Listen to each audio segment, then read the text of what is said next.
Welcome, everybody, to the CrossFire podcast. We are live. It's Friday night, guys. I appreciate everybody waiting in the waiting room. Guys, let me take a few seconds here before I get to my intros. Just want to say thank you to everybody that's here. And please do hit the subscribe button, hit the like button, retweet it out. Let everybody know that we're live. You guys have the power. We don't. We're sitting here talking. You're the guys that have all that free time right now. I need your help, Mooch Maniacs. Let's let everybody know we're doing that. In the meantime, let me do some intros here and get everybody just kind of comfortable. We are going to have a heck of a debate tonight. Tonight's one of those stellar nights where you've got a game release that just came out. You've got very opinionated people on both sides of the fence here, and I can't wait to hear what everybody's got to say. There's really nobody wrong when it comes down to tonight's subjects. That being said, I'll start with the one and only. I just want to let everybody know that Crap Gamer's not feeling very well tonight. So shout out to Crap Gamer and Crap Gamer Reviews. Crap, if you're listening, we hope you feel better real soon, buddy, and we hope to see you on M&C this upcoming Sunday. It just wouldn't be the same without you. There's no M&C without the C. That being said, okay, I'm going to go to my next usual suspect, and that's Xbot448, who I got a hunch me and Xbot are going to have a bit of a different opinion on one thing and get along pretty much swimmingly on the rest of things. Xbot, how you doing tonight?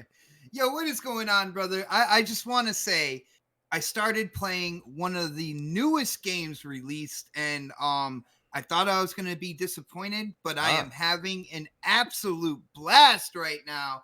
I can't wait. You know, I want to get into the topics tonight, but I can't lie to you, brother. I can't wait till after the show where I can jump back into said game. Wow, well, we're looking forward to seeing you stream Death Stranding. I mean, whatever it is that you meant, actually. Oh, my apologies. My apologies. Yes. Right? That being said, we're going to get into it. Don't worry about it. And then we've got a great lineup here. I've got Nautical Gaming Forte. Forte, listen, I don't think you intended this when you named yourself Forte, but your strength in the community is the knowledge you have based upon what you do for a living. It is immense power when it comes to our conversations. Forte, how you doing tonight? I'm good, man. Really excited to be on here to talk about all this crazy stuff that's been going on throughout the week, and put a couple of people that's on this podcast and on my home podcast to rest. I can't wait to hear what you got to say. I got a feeling you and Enrique are going to have some great conversations. That being said, let me get into my special guest here. I got Enrique from BRAP. Enrique, listen, we talk in the DMs, we discuss gaming, we discuss topics. I got news for you, man. I know you're going to be on fire tonight. How you been? And welcome to the show.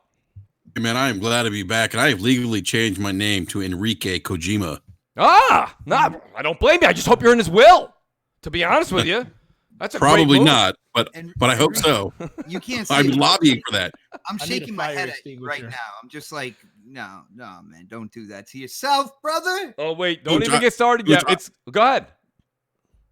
I was going to say, speaking of Kojima's will, I'm battling Jeff Keighley on that. Oh my, yeah. Well, you know it's not fair though. If that's your last name, you should have at least got a cameo in the game like everybody else did. How far are you willing to go though? That's the question. Let's not go there. This is a PG-13 show, okay? Let's not, please. Let's not go there, please. When did it become PG-13? That's a good point, especially with Pred, my next intro. Predator H2O's here, and if you guys really put your ear close to the speaker, you don't want to hear what Pred's saying. Pred, welcome to the show, buddy. How you doing tonight? Good. Just got home, still kind of setting up over here, but I'm here. That's all right. The audience is still shuffling. Guys, please do hit that like button. Please do sub it out. Let everybody know that we're going to be here for a while. And then last but certainly not least, I podcasted with him on Monday night. He's a fantastic guy. He's up and coming in the community. Got a great YouTube channel. We're going to plug him throughout the whole show here. Wilmy Hood, welcome to CrossFire. It's your first time, and it's great to have you here. How you doing? Well, thank you, sir. And I'm the only one here with a Southern accent. That's what makes you unique, and that's what I love about you. And what you guys don't know is I actually called Wilmy on Monday. I called him the Southern Mooch, okay? Because me and him were getting along like peas and carrots. I'll tell you this much. I hope that we can carry it right through this conversation because I want to get started. This is a big deal, guys. Death Stranding came out, well, for some people, like myself and I believe Enrique, it was 9 p.m. Eastern time last night. Got it home, popped it in, download it. You guys know I'm digital first, but that 9 o'clock thing when you're going to stream it, I said, and Enrique did the same thing. You got to go as early as you can go. So I went physical copy in this instance. And I'll tell you something.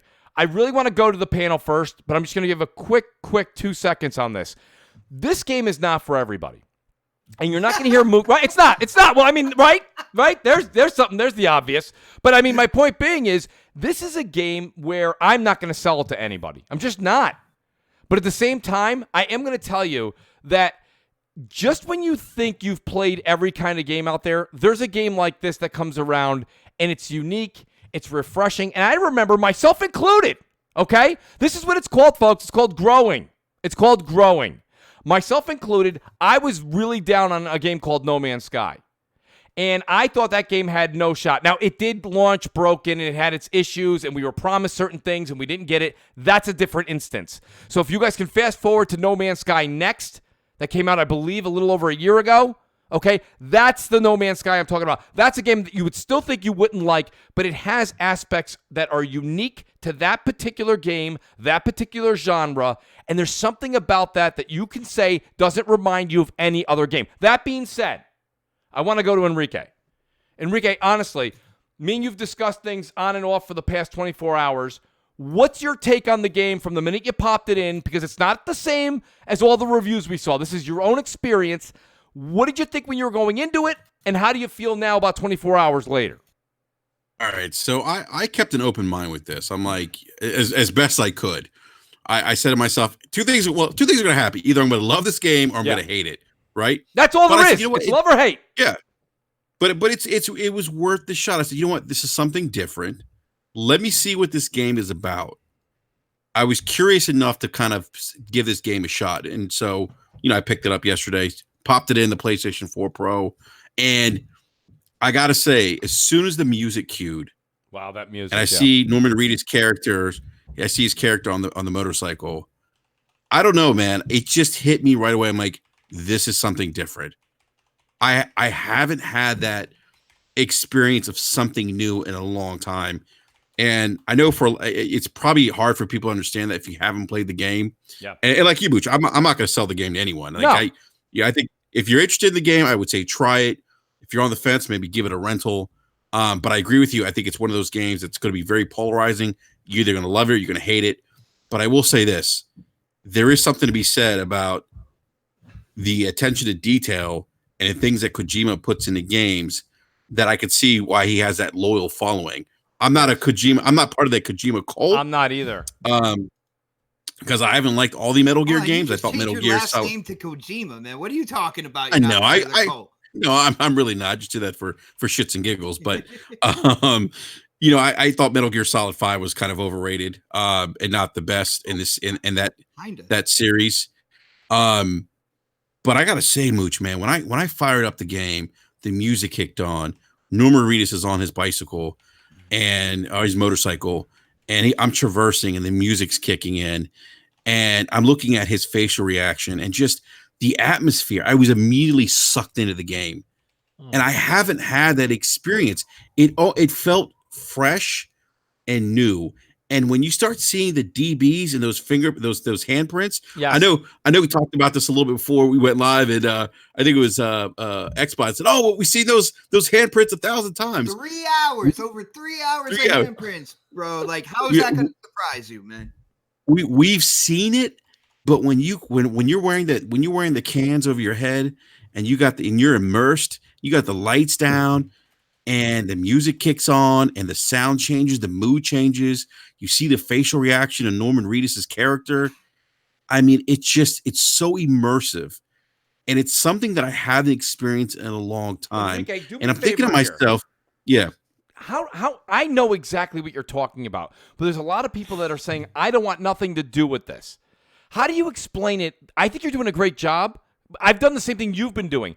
How do you tell somebody that difference? It's not Call of Duty, okay? No, it's not Mass Effect.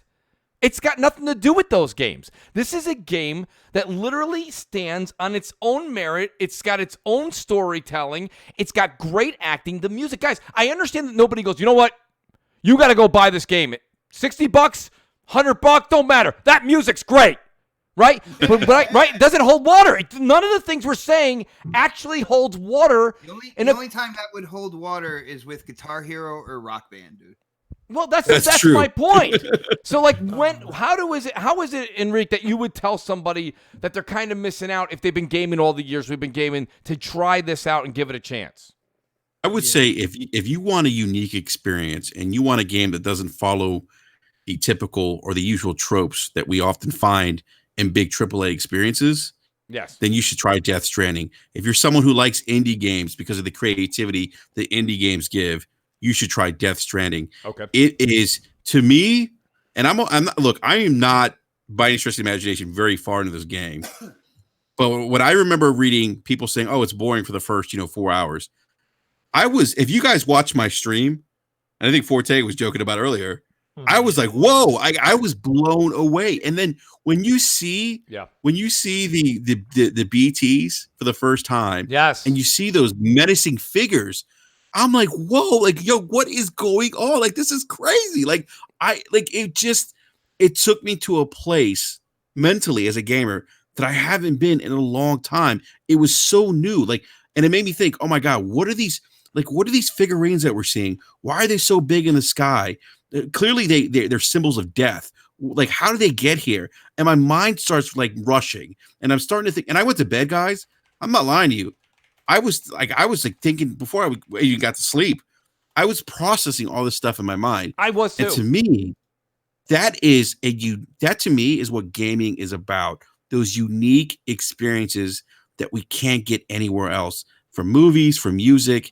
And okay, go ahead. That's the thing that and then when I first saw what's his face's character, God, who's Troy Baker? Yes. His character Mooch, where you see him, he just comes out of the blue. And you're like, oh, that's Troy Baker's character. How about that? And guys, none of these are spoilers. I'm only about 4.5 hours in, but that monstrous thing that comes, whatever it's the massive BT, if you will, that comes in that eats Igor, right?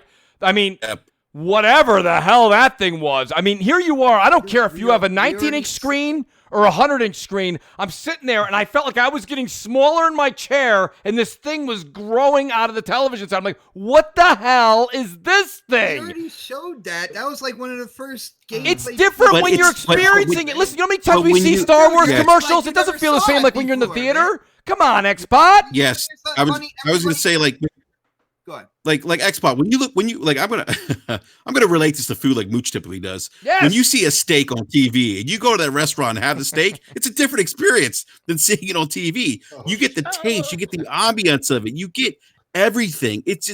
And I get that. I get we've seen the handprints, we've seen these figurines, we've seen Troy Baker's character, but until you're in that game and you're immersed and you got the cans on and you're listening to the music and the mood change and you're seeing how the facial animation in this game is phenomenal, by the way. And let me tell you something, the Decima engine, holy shit. Right. I can't wait to see what they're going to do with the Decima engine next console generation, because as long as you don't have a lot of gameplay mechanic, you can make that Decima engine purr with graphics, brother. Look, I tell you what, it is an impressive engine, and coming from PC, and I'm looking at, because I'm on my PC Master Race high. Coming off Red Dead 2 with those high textures and better graphics, but that's another conversation. And seeing Death Stranding, I'm like, damn, this is pretty damn impressive for a console game. I'm telling you. Well, now Forte, I'm going to go to you next, Forte. I'm going to go from the super chat right to Forte here. Shout out to Face Crook, who lets us know that the super chat's working. Thank God, everybody. Super chat's working. Thank you. I appreciate that. 6.2 user score. Death Stranding sucks. Stop overselling it. Face Crook, that's not the point. By the way, fantastic name. But listen, it's an outstanding name. But I got to tell you something. Anytime, and we're going to get into the reviews. Guys, we're going to get into the reviews, so don't go anywhere. Mooch, can I just say one more thing real quick? Go ahead. I just want to say, there are some complex themes here, too. There's some interesting dynamics to the game. We were joking around about, when I dropped my mom on the ground, she's dead. There's something interesting there. And that kind of hooked me into the game early on. So, and I'm thinking about, I'm processing all the things that I read, the reviews, how it's boring. And I said to myself, if you're somebody who likes narrative-driven games, complex themes, interesting characters, this might be a game up your alley. If you don't, then maybe not. Maybe not. Well, check this out. Check this out. Oh, my bad. I thought you were done. Go ahead. No. See, the funny thing about this, and this is just going to be my quick rebuttal here. Of all the things that you have just said about a video game that you interact with, one of the things that never came out of your mouth was the actual gameplay. You're Oh my talking God. about the ambiance. You're talking Well, about we didn't get there yet. The show, music. we've only, but No, the show's we're only. pretty much done. No. We had 8 minutes of intros, and we're only getting started. No. Don't worry about it. We'll get there. No, Can I just say something absolutely about can I say right. something about gameplay? And I know this has been Oh, a Yeah, because a I brought talking it up, point. Enrique. Let's be real. Well, but it's also been a talking point in the reviews. We got to remember something, guys. There's sometimes when there's games that do everything great, narrative and gameplay. Sometimes there are games that maybe the gameplay is lacking, the gameplay mechanics aren't as strong, but that narrative, the characters, the ambiance of the world, it all ties in together and makes it work. Yes. And sometimes, the narrative sucks. The characters aren't interested, but the gameplay is so solid that it makes it work. That's how we kind of have to look at these things. I don't buy this idea, this narrative. Oh, well, because the gameplay sucks, we can't like it. Yeah, you can have bad and very simplistic gameplay in a video game. That's no problem. Where was this energy when games were coming out that I mean just for shits and giggles that had decent gameplay, lock-on mechanics, huge explosions, stuff like that. I don't know if necessarily I would say it has bad mechanics, just because you press and you depress the L2 and R2 button, and if you hold those two in, that rocking you see people going from left to right in dramatic fashion is all for naught. Until you try to turn, and then it does it anyway. No, it doesn't. Yeah, it does, dude. I played 4 hours of it. I had 18 boxes on my back, and I was making 90-degree turns. And then when I let go of one, the itch, like my arm or something, yeah, Norman Reedus looked like he had a couple drinks. Listen. Here's my thing. Real quick, I want to ask Forte a question, because he was there in the flesh. Forte, I can only speak from my store. And Xbot loves to use a small census. I will not, but I can only tell you this much. I went to the 9 o'clock release last night, and I don't know if your store did a 9 or midnight. We did 9. We did a 9 as well, okay? Yeah. There was about 25 people there. Any of the Death Stranding consoles, the PS4 Pro consoles, custom consoles, those were gone. The people in the front got those. Those were all gone. And then there was about 25 or so getting just the game in and out the door. You prepay at 6 o'clock. We all know the procedure there. That, to me, I thought was a decent number of people to show up. How was your store at 9 o'clock? Did you have a decent number? I had 68 people at 9 o'clock. Wow. 68 people. 23 were systems, and the rest. We happen to, don't forget, in New York, though, I'm also one of, within a, not even, like probably 3.5 mile radius, we have like 5 stores. So take that with a grain of salt. But nonetheless, that's an impressive number. So go ahead. I didn't mean to interrupt you, Forte. No, you good. We had 23 were systems, about 11 were the collector's edition, the $199 version, and the rest were just standalone games. Yes. So we had a really, really good turnout for it. People were excited to play it. I mean, no one could tell you why they were excited. They just wanted to see something. I asked everybody, I was like, why are you excited? It's like, dude, it's Hideo Kojima. I was like, oh, okay. So that's all it takes. But is that, but and don't get me wrong, that was actually a pretty good comic break right there, Forte. But really, if you ask somebody, hey, why are you excited about Call of Duty? I mean, are they going to give you a 10-page, explicit answer? It's going to be like, well, I can't wait to run around the corner and get killed when I really wasn't even around the corner yet. It's like, most of them tell you it's because they're excited for it to be like this latest one. All of them kept saying, well, it's back to Modern Warfare, and that's my favorite franchise. Or they say Infinity Ward made it. Or they'll say, it's back to basically with Infinity Ward, because a lot of people that made the original ones came back from Respawn to help make this version of the game. So the old pedigree was back in there, and that's because they're way more knowledgeable about what's going on with Call of Duty, because it's 17, 18 years in the making at this point. But for me, can I chime in real quick? I don't mean to interrupt you, Forte. I just want to go to this.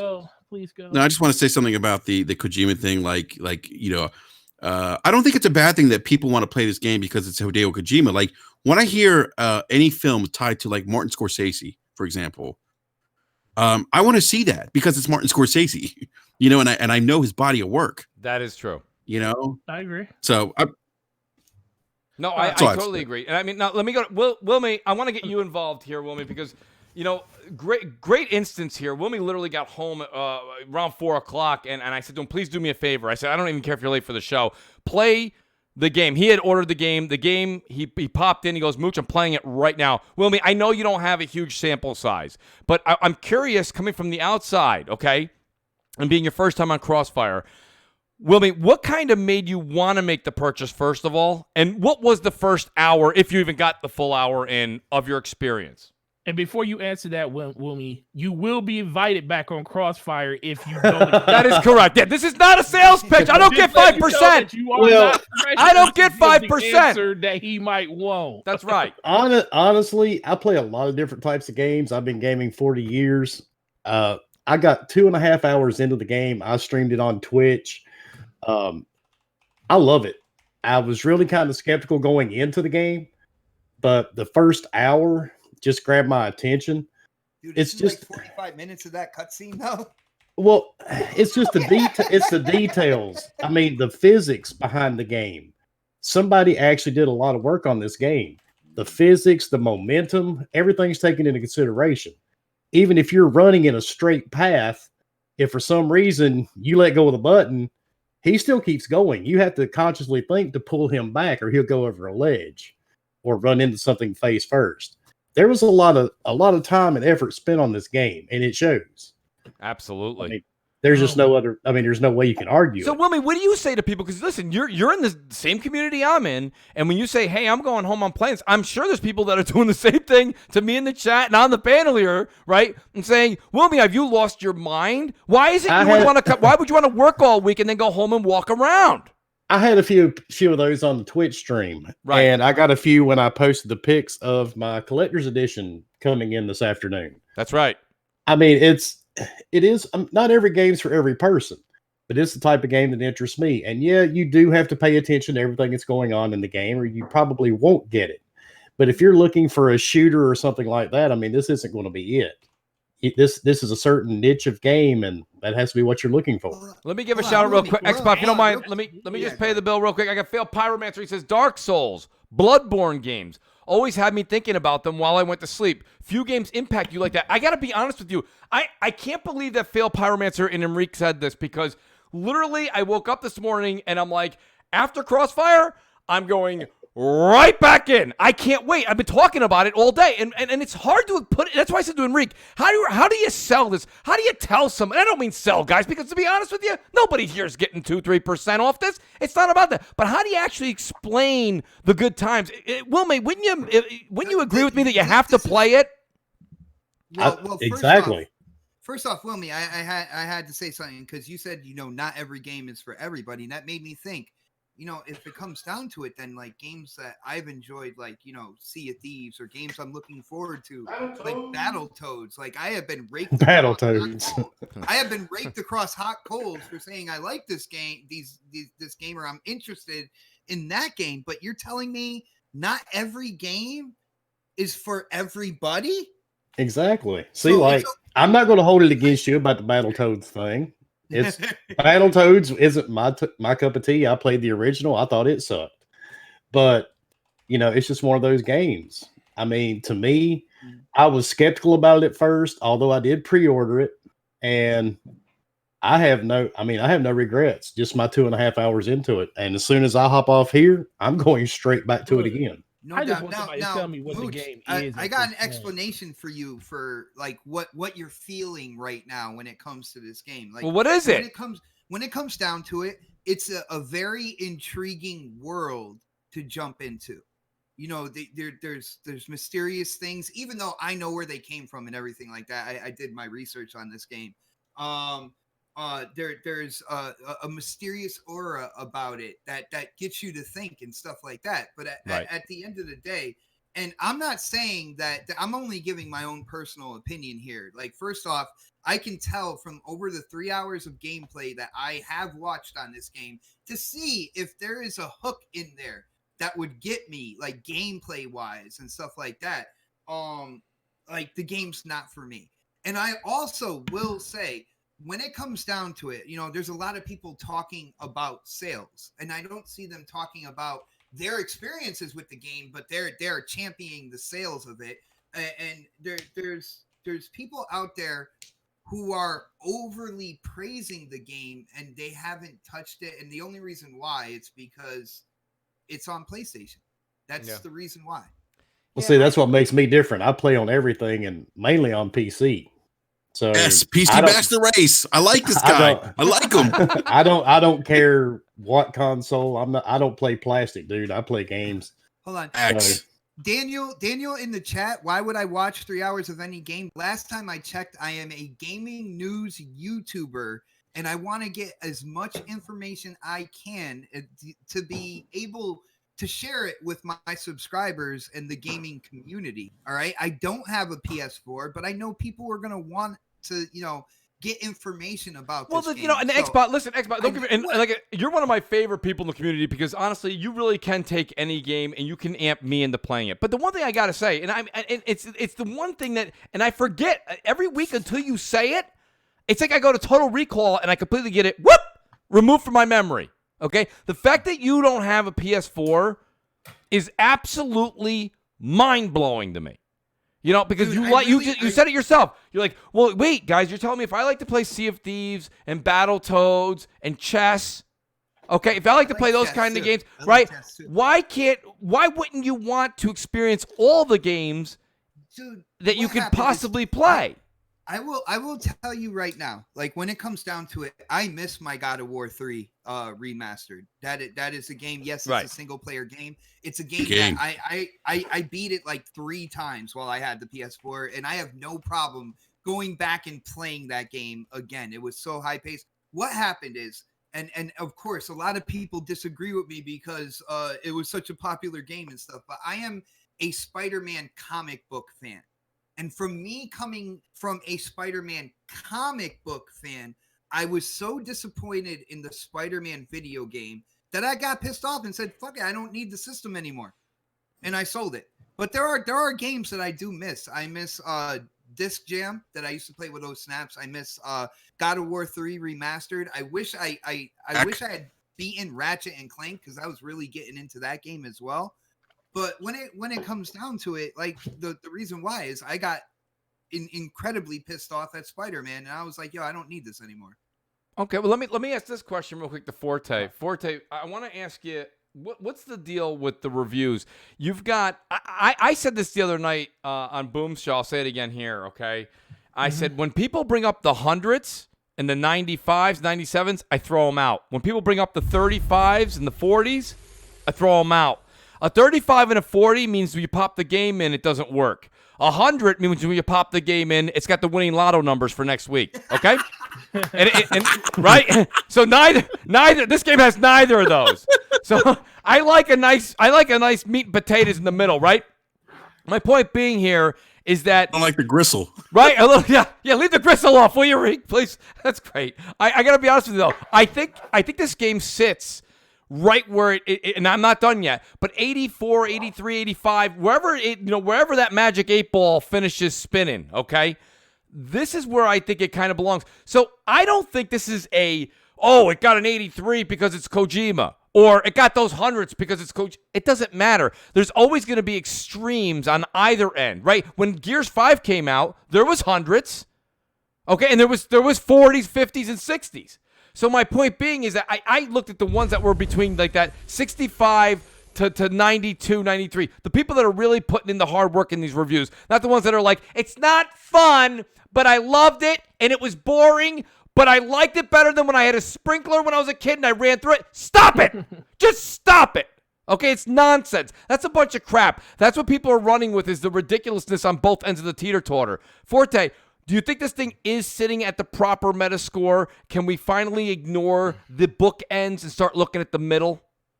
No, I think it's sitting right where it needs to sit at for the type of game it is. I've never had an issue with the overall Metacritic score of the game. It was, like you said, it was the people that was bashing the game unfairly with the 30s and 40s, and the people that were overhyping the game with the 100s and 95s. Right. And a person, you have your opinion. That's all the review is a glorified opinion. And you take that opinion, you do what you want as a gamer, you buy it or you support it. But when a person literally ejects like what they feel into a game and not take into account what the actual game is for other people is where I have a problem at. It's like I always sat here and told people Death Stranding is going to be an 86 overall. Now I overshot, you know, and maybe 86 is still 86 is even still that's still a great score. It's sitting at 83 right now. That's right. But people, there's no middle. Everybody either hates this game or loves this game. And for me, it's never been about what the game, like what the problem with the game. It's like I seen 5 or 6 hours of gameplay from Hideo Kojima about what this game is, and he still couldn't tell me what it was.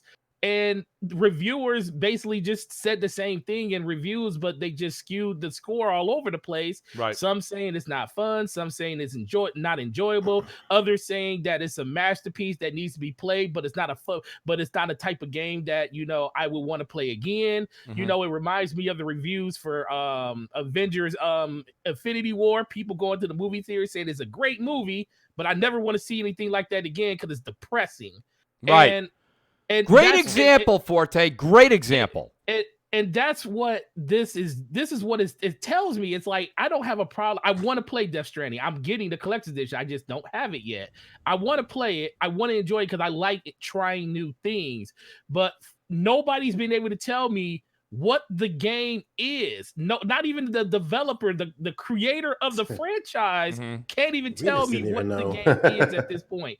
And that's what my biggest problem with all of this is. We're talking about a game. You guys are talking about a game, but then you're giving me explanations around a movie, like telling me the sound and how the intro of it was. Guess what also did that for me? Oblivion was a great movie that came out, and the sound got me, the overall lore, the facial expressions, the things I saw in it, it got me really hooked into the movie. But then all of a sudden I was like, where's the rest of the movie? Right. Well, let me real quick. Let me just. Here's a question for you guys, real quick. Fred. All right, so this game has been in development. We've been getting like all these fucking teasers for like almost 3 years, right? Right. Is it possible that they purposely didn't tell us what the game was just to kind of build up hype for people to want to know what it was? I think a lot of the lore of this game is because people don't know what it is. I agree. What made people so hyped about it, and so like it almost got to the point where they were like, "We're not going to tell you what the game is. We're not even going to show you what the gameplay is. We're going to show you this guy putting stuff on his backpack and let you think it's something else that it isn't." Guys, I know what it is, though. I know what it is. I finally know what this game is. This is the evolution of Paperboy. It is Paperboy. Oh, stop. Man. I like that, though. I do like That's funny, man. He's a Paperboy. Real quick, I got some super chats. Midway 7 Monster, Big Time Mooch Maniac. Midway, how you doing tonight? He says, how do you explain an 83 review and 6.5 user scores? Great show. And I also want to read real quick. Shout out to Sir X, man. Big Time Mooch Maniac as well. Sir X, man, great to have you here. You guys make me feel like this game is like a lack of Sherlock Holmes, and you don't discover the truth of the game until you get closer to the end. You know what? Bravo to Sir X, man, real quick, because you know what? It's about time. I'm going to go ahead and say it. Sir X, man, is usually on point, okay? He nails that right there. I've heard from multiple people that have finished the game right now that this game really does come together at the end. Now, I'm not there yet, okay? So when someone like Forte or someone like Xbot turns to me and goes, "Hey, Mooch, so what's it about?"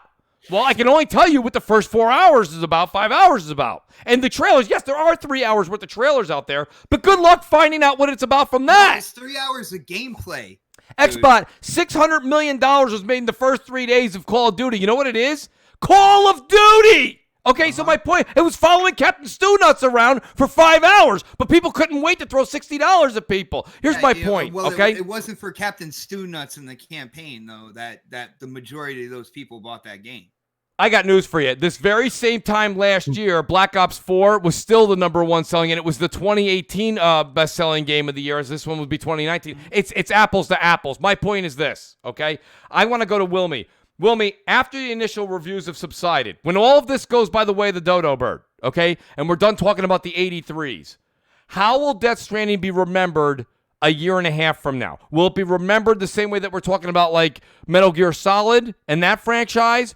Will it start a whole new topic of discussion? Will we see a Death Stranding 2? How do you think this will progress once these next couple of weekends kind of go by and this hype factor dwindles down a little bit? I think the reviews will go up, at least the user reviews, hopefully. But you know how it goes, man. I mean, you've got fruitcakes on both sides. They're going to, they're going to hate, rate, and review the game anyway. But I'm hoping that, it doesn't turn out to be a huge failure about 25, 30 hours in. I don't think it will be, though, at least what I've played of it. So I've got my fingers crossed, dude. I'm really hoping that I stay interested through the whole game. And it does live up to my expectations because they're pretty high now. They weren't when I first started. So I guess time will you think this thing will withstand the sands of time then? I think it will. Okay. I may take an L on that one later, but that's I cool. personally think that the game is going to be known for exactly what people said. At the end of the day, like the story and everything, the world can be whatever it is. But if the gameplay, especially with a game that they're suggesting takes so many hours to complete, where the majority of it is just you going from one place to another and delivering packages, and then thinking about whether or not you want to go through that rainy valley and deal, with the BTs or not, and all that good stuff. You can literally go around them if you want and just not deal with them at all. I think at the end of the day, it's going to be looked at as kind of like a walking simulator made with a cool world. I do agree when one of the reviewers came out and said that, it's boring, but the game is important. With the backdrop, with it being about people sticking their noses in their phones all the time, constantly being on social media or the internet and not interacting with the people who are right freaking next to you in the real world and stuff like that, how that strains kind of like your attachment to the world of the living. I agree with that. I think that's an important message. At the well said, Xbot. Yeah. At the end of the day, though, the gameplay, like if the majority of the time I'm just going to be walking through barren landscape where people will come up to me every once in a while, not even want to kill me, just want to take my packages and deliver my packages so this way they can get likes, stuff like that. Like I just don't see this game going down in history. You see what I'm saying? Like I don't see it being the thing is though, game. I gotta say though, it's funny because you got to look at other types of games that are out there, right? I mean, you take even like Gears 5, right? Say, well, what is Gears 5 about, Xbot? Tell me what it's about. You get on a skiff, you go left, you solve something, you picked up 3 items, you got on a skiff, you went right, you pick. Wait, hold on, wait. No, you're the one. You're asking the question. You go to the right, you pick up 4 or 5 items, you get back on the skiff, and you go straight. Yeah, it's not about that at all, though. But when it comes down to it, Gears 5 wasn't promoted as that type of game, though. It was a lot of skiff. It wasn't promoted as Death Stranding. You weren't in awe and wonder at what was going on in the world. I was wondering why they didn't show campaign at E3, but go ahead. It was basically it was another Gears. It's a cover-based shooter with a really cool campaign, kind of like I think you just nailed it, actually, Xbot. You said exactly what me and Enrique were saying. It's another Gears. It's another this. It's another that. This is something you don't have to like it, but it's not another anything. It's also my favorite campaign out of the Gears franchise as well. So, I think what Xbot said earlier about the social commentary of the game. Yeah. Which was great. I think Xbox, that was a great point. I think that's the thing that really resonates with me. It takes this game kind of above and beyond what I've experienced this console generation, and why I think this game has got its hooks in me, because there's a powerful message here, I think, from what I've seen so far, and that's so different from what I've experienced this console generation. And I know the review that Xbox talked about, like it's could be the most important game this generation. There's a powerful message. I think there's something to be said about that. I think this game is going to end up being a cult classic, along the lines of, I hate to maybe use this as a comparison, and maybe this is a bad comparison, but Rocky Horror Picture Show is a cult classic and one that people remember. It's not a movie that appealed to everyone, by any stretch of the imagination. Well, I mean, you gotta see. Some people in the chat are But kind it's of an Evil Dead. See, nobody's really, and I got to bring up the chat. You know, Good shout out to point, Simon Evil Brady. Dead. Simon Brady says Gears has gameplay, Mooch. Come on, man. He goes bouncing a package with L1 and R1. You know, get out of here. You don't, Simon. You know, again, you didn't play the game. Okay, you don't know. That's not exactly all there is to. That's the part you're seeing people. That's the 5-second clips everyone's. Hold on, Expo. Hold on. That's what they're putting on Twitter. That's what they're putting on Twitter and do. But there's combat areas. There's areas that you go. You're trying to get through. You have to fight. There's boss battles. So when Simon says something like that, it's just too stereotypical of just the 5-second clip that we've seen for 5 seconds, 6 seconds. Right? It's not. You're not depicting the true game right there. You're seeing what people are posting on Twitter and making a smiley face and a thumbs down and tweet. Right? It's like, ha ha ha ha, I walked for a while, thumbs down, smiley face, tweet. And everyone does that. And everyone's like, well, that's what the game is. Right? If everybody made 75 cutscenes of the skiff going left and then the skiff going right, and then ha ha ha, thumbs down, smiley face, tweet, if you didn't play Gears 5, you'd know there was more to it than that. Right? I mean, that's what I'm trying to say here. There's the same reason people like Horizon Zero Dawn is the same thing. And that's why they're using the same engine. There's different areas as you're traveling through the packages to fight people. You've got to get through. Then there's boss battles. I mean, so you got boss battles. You've got battles in between on the terrain.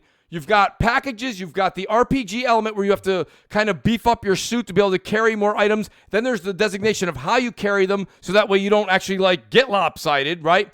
And then there's the whole then there's the vehicles.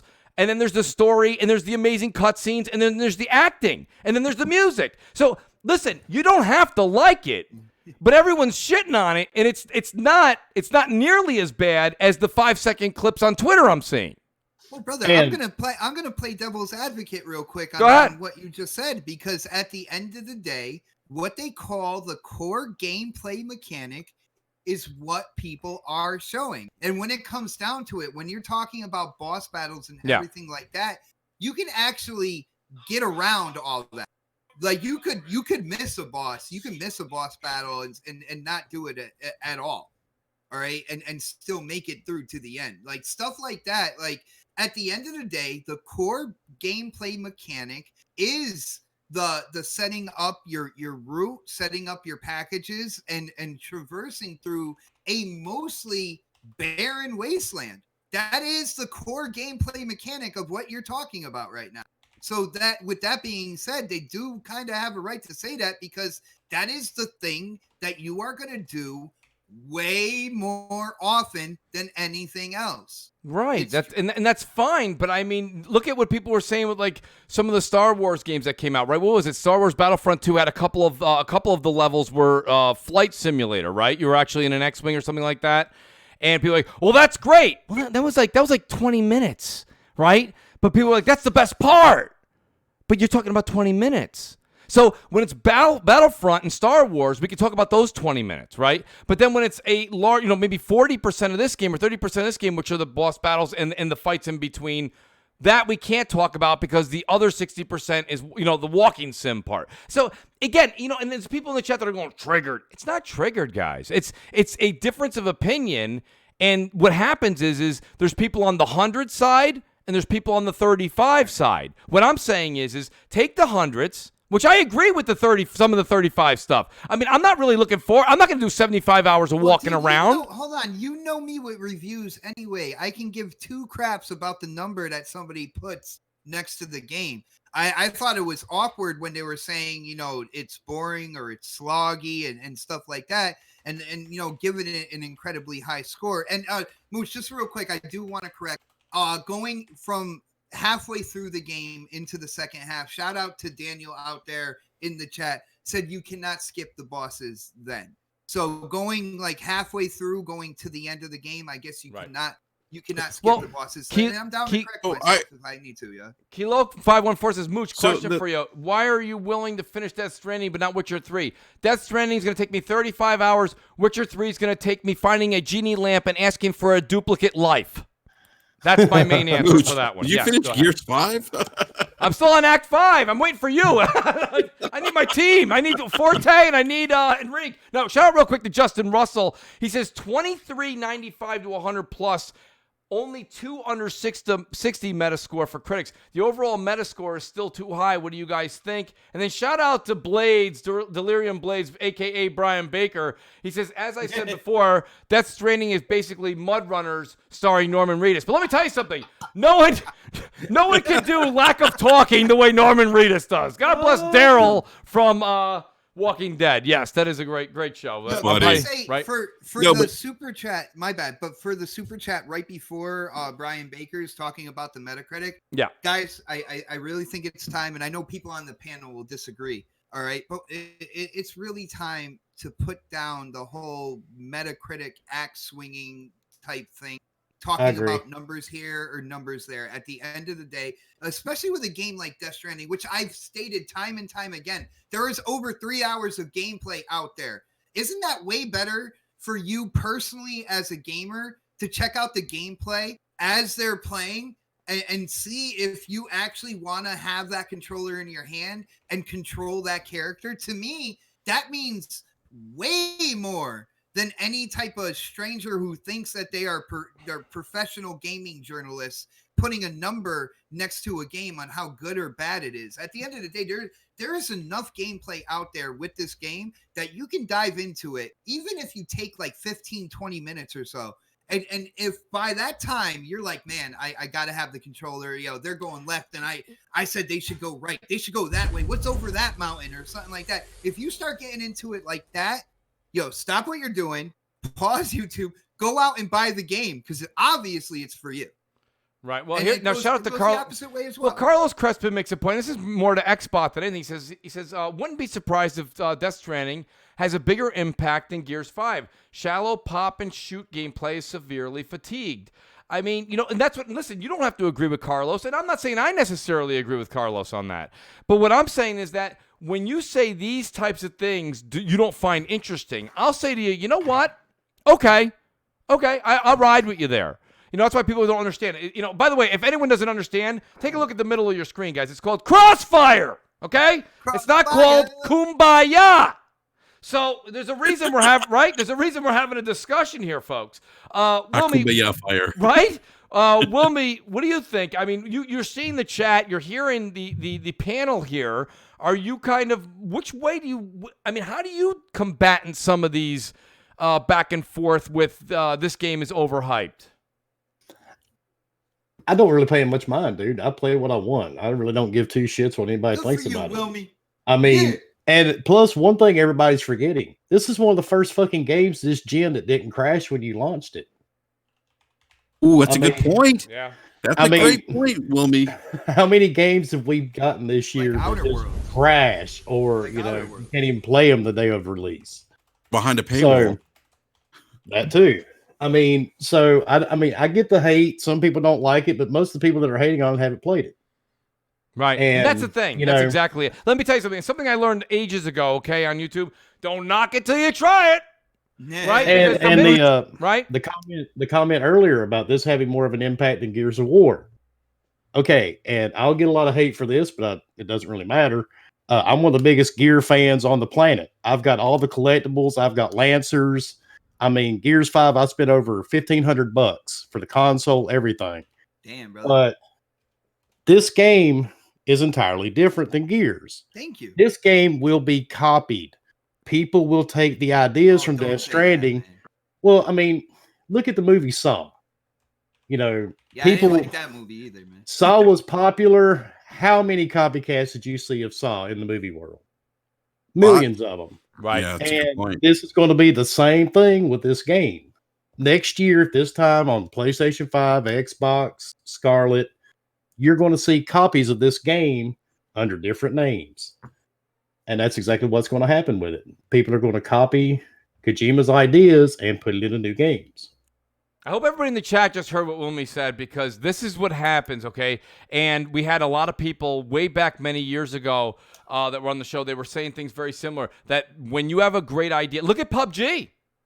PUBG came out. Now everything has a battle royale. Nobody is copying Death Stranding the way they did PUBG. I am sorry, brother. I am sorry to tell you. Well, but now the game Death Stranding just came out.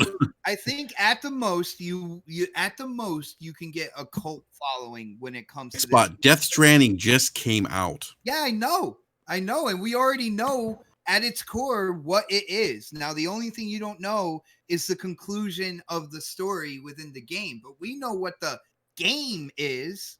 You know what I'm saying? When it comes to the story, that's what you're playing the game to figure out. But the gameplay loop, we know what it is. And at the end of the day, I don't feel like there are going to be developers and studios lining up to try to mimic Federal Express or UPS, man. They're not going to do it. That's not what. Okay, and I know. Like here's the thing. Like I feel like I think it's human nature when we see something that doesn't follow the usual formula. I made a good point before you said, so I did my research. You did. No, but it's not just it's easy to laugh and be like, haha, FedEx, you know. Right. Like when you used to laugh at the kid who used to smell funny in 3rd grade, you know? Like it's easy to do that. But it's not this game isn't just the FedEx UPS simulator. No, it's like more 99%. than that. Everyone's going by the 5-second clips on Twitter and the giggles and the jokes. Dude, I've watched over 3 hours of this game, dude. Those 3 hours were cutscenes. No, they weren't. They were gameplay. But they were all gameplay. But the thing is, it doesn't. I'm telling you, look, I had the same concerns going into this game. Like, is this going to be a FedEx, UPS simulator? And then when that music kicked on, and the first scene came up. Yep. I was like, "Whoa, wait a minute! This is more than just that." Listen, let me just say this much right now. Enrique, I'm going to give you the mic right back, but I'm gonna literally preach to you and Wilmy for a second here because the three of us have been playing it. Okay, you've got myself, Enrique, and Wilmy. Okay, so even you guys in the chat will go, "Mooch is just full of it." Okay, fine. Then take me out of the equation. You've got Enrique, and you've got Wilmy. All three of us, when the show's over, are jumping right back on to play it. These are people that between Wilmy, between myself, and between Enrique, I'm not going to mention the amount of time we've gotten gaming. There's a lot of time. Shenanigans, this panel is stacked in one favor. That is. But you know what I mean? So what I'm saying I'm going to play Need for Speed after this, by the way. That's fine. That's fine. You want to turn. You want to turn. That's great. My point is this, though. Enrique, take the mic back. That's a lot of time that, and the three of us generally, okay, and it's shame on me. I can't really speak for Wilmy too much, but I have been seeing what he's been saying with certain games online, and I see what me and Enrique have the best back and forth. Go check our history out, right? We sometimes don't see bias, right? Media bias, right? I gotta get that tattoo removed, Enrique. Listen, I got news for you. No, but my point being is that, like, I'm just saying, like, you've got three different mindsets in gaming. Can't wait to get back to it. What does that tell you guys for people that are like, well, I'm on the fence? I mean, this is right. It says that you think people like it. There's a chance that other people will as well. But at the end of the day, you have no idea what the majority of gamers are really going to think about. Well, no, I didn't say the majority. I just picked out three, and they happen to be on the panel. So I want to go live chat. Buck Rogers said, "Brap, dude, I felt the same way when I was watching your stream." He said to me, he got sold on the game when he saw me playing it. And he heard my reaction to it, and it's seriously. And I think it's easy. You know what's interesting? It's easy to. I think it's human nature, just a knee-jerk reaction to dislike things that we're not familiar with, that are new. You know, like, remember you're a little kid, you're used to McDonald's, and you go out, your mom wants you to try it in tiny dish. You're like, I don't want that shit. You know, that's nasty. I want McDonald's. You know, so it's just, I think it's that natural human reaction to kind of dislike things that we're not familiar with, or that we can't compare to something that we've had experience with before. And I think that's what Death Stranding is. Here's the other part. Do you think I agree with that. Just don't dislike the game. Go ahead, dude. Forte, what was your question? No, I said you think. Excuse me. Sorry, they were delivering furniture, so I had to go. Was it Norman Reedus? Was it Norman Reedus? Did he have it strapped to his back? It should have been Norman Reedus. They did it really fast. But was he swaying back and forth? The most stuff happens in the world when Crossfire is going on in Nautical's house. You have no idea. There's always something going on in last my week's house, episode, man. he had a roof put on. Go ahead. No roof. No, but do you really think it's the fact that people just don't understand the game? I just think people just don't understand it. So Thank it's like, you. If you don't understand the job game explaining what it is, and why the game is, why should you want to play something you don't even understand? And when they don't do a good enough job in explaining that to you, why do you want to play it? Because for me as a gamer, I want to try something new, something that's like I've never. That's the mystery of this game is what actually led me to buy the game. Bingo. And I'm like, wait a minute. This is like everyone's like, not everyone, but people are trashing this game. Oh, it's a walking simulator. It's this, it's that. We don't know what the hell it's about. They haven't told us anything. And I'm like, that's kind of interesting. Like, when's the last time we've had that kind of experience prior to a game launching where we didn't know what it was about? I find it fascinating. Forte, real quick, Forte. Oh, yeah. My bad. If you think that's interesting, Enrique, then I just want to let you know our buddy Phil Spencer doesn't let any information out until the same year. He's the international man of mystery. Listen, you don't even know, well, no, but hear me out real quick, guys. And Forte, this is to you when you asked that question. Okay, have you ever walked into any M. Night Shyamalan movie? I have. Yes. You have no idea what the hell's going on when you walk in there. But you know what? But it's intriguing. To find out the end.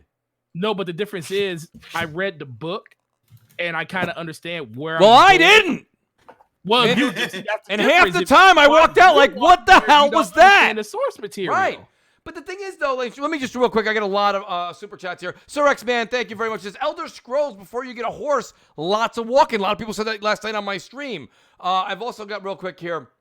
Gamer O'Malley says Death Stranding selling huge here in Europe without Kit Kat Game Pass subs. That's very funny for Gamer O'Malley. Wow. Hey now. So, real quick, RDM says, wait 30 hours and see if you all can finish Death Stranding. Shout out to RD. Appreciate it. So, man, I apologize, Forte. I let these go. If Xbot had a PS4, he would be playing it. Sir X-Man, please do me a favor, man. You are a man of wisdom. We have to have you on next week.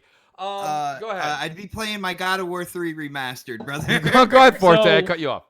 No, you're good. So this is where I said this isn't a shot at none of you guys, because I know you guys enjoy games, and it's nothing. I think when people hear people talking and saying like, why are you playing Death Stranding or why do you want to play it, it's more from just the overarching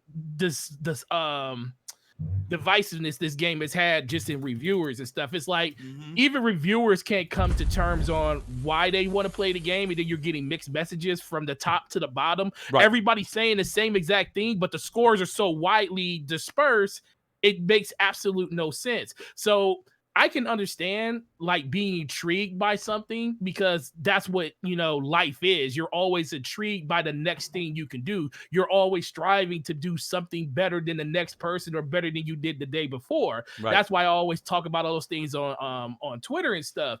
But for me, it comes down to the reviewers didn't give me a reason to want to buy this game because they were all over the place. Hideo Kojima didn't give me a reason to play the game because he gave me 6 hours worth of gameplay over the course of 3 months and couldn't explain the game to me. And the first thing that I hear from everybody is how the atmosphere was in the beginning of the game and how the graphical fidelity of the game is. And none of it has anything to do about what the actual game is. You got to experience. Hey, check this out. Mooch, I'm going to get some wine. When I come back, y'all better read on this topic. Well, listen, listen, hey, Pred, let me tell you something, Pred. I'm going to read what you and I just saw what you and Lethal were going back and forth, but I want to bring this up because you made a good point. Carlos Crespin says here, Death Stranding reminds me of L.A. Noire, a slow-paced game, but the story had immersion, and it's what the game is made of. It was different. Carlos, by the way, you will now be known as the Prophet. Thank you very much. And, real quick, L.A. Noire, by the way, was probably Rockstar, in my opinion, Rockstar's best game last gen. Let me just say a real quick shout-out and thank you. Wilmy Hood here with an unbelievable super chat. Wilmy's on the panel, by the way, guys. Guys, please do subscribe. I've got Wilmy, all of Wilmy's information. Jay, if you don't mind, if you get Wilmy's information right on the front and foremost, please. Wilmy says here, play what you want, not what everyone says you should. Now, Wilmy, let me take what you just said, right? And let me just put it to what Predator and Lethal were just saying, because shout out to both of them. Pred said right here, he says, we've been fanboying and damage controlling Death Stranding for an hour. Thank you, Jay, by the way, for putting Wilmy's information. Guys, check out Wilmy's YouTube and Twitter. Please do follow both of those. If you're a Mooch maniac, you're going to enjoy the Southern Mooch. He's fantastic. I just want to tell you this much. He says, we've been fanboying and damage controlling Death Stranding for an hour. Everyone will forget this game once Jedi Fallen Order comes out. Now, and shout out to Lethal. Lethal Papa is doing a great job modding in the chat. Lethal says, 100% right, Pred. Now, here's my point. I scroll down 2 more down, and shout out to Hyperlight Drifter, who's been with Mooch for many years. So, Hyperlight, I'm a big fan of yours as well. He says, Jedi Fallen Order is trash. Now, Hyper, this is no, hold on, no, wait, no. I'm actually gonna go ahead and say to Hyper, I respect his opinion. Now, hear me out. I don't feel that way, but hear me out. This is my point. This is exactly my point. When people say Death Stranding's trash, or they tweet out 5 seconds and Norman Reed is falling over to his left with too many packages. You've got a lot of people right now that would tell you, probably if you lined up 100 people, 80 would say to you, I can't wait for Jedi Fallen Order. Hyperlight Drifter doesn't feel that way. That's fine. But this is my point when it comes to the Death Stranding. When people say, I don't get it, I don't understand, from what I'm seeing, it's not for me. Okay, fine. And I'm not going to tell you to go spend $60 to find out. You can Redbox it, borrow it from a friend, call a neighbor. I don't care. But I'm saying to you right now, until you play the game, you really won't know what me, Wilmy, and Enrique are talking about. Listen, guys, I streamed this game for 4.5 hours last night.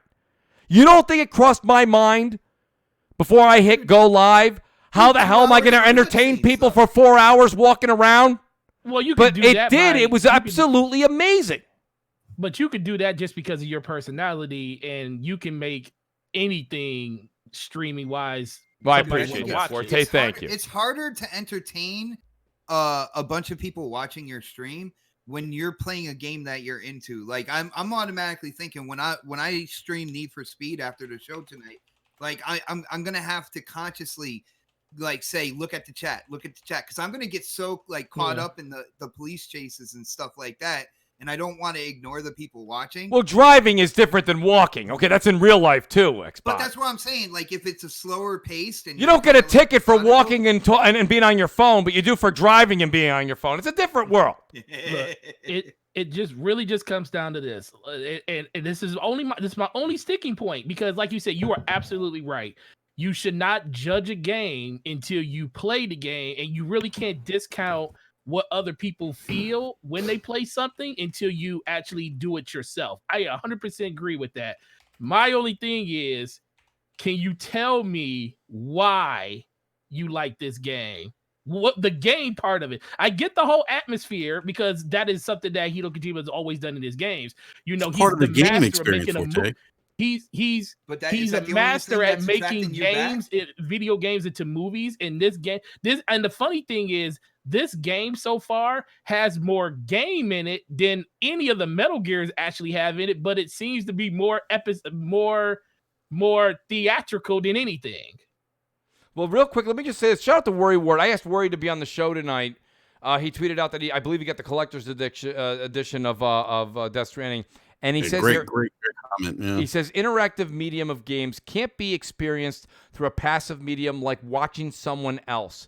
Can play Gears in a way that shows it's extremely bad and someone watching would be fooled. That's a very good point. So when you're seeing these small clips and tidbits of people being like they're trying to push something, they're trying to show you something that's funny or ironic or comical, they're going through their clips and they're like, that's it. That's the piece I wanted, right? Everyone becomes their own little Martin Scorsese out there on Twitter, right? So it's fine. Don't get me wrong. We're all part of that. No one's exempt. Nobody's exempt.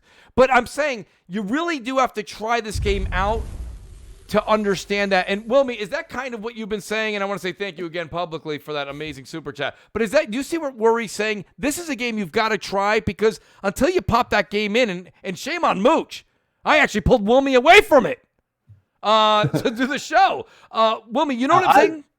Oh yeah, I agree, man. And people hate on things. Sometimes it's a cult mentality. They just hate on it because it's not on their preferred console or whatever. But I mean, at the end of the day, give it a shot. I mean, what the hell are you going to lose? It's a $60 game. You're not buying a fucking house. That's exactly what I mean. It's exactly. And some people analyze these games, man, like they're going out to buy a brand new, sports car. I mean, it's a game. You're not buying a Corvette without an engine or. Dude, we've been dealing with that this entire generation, though. I know.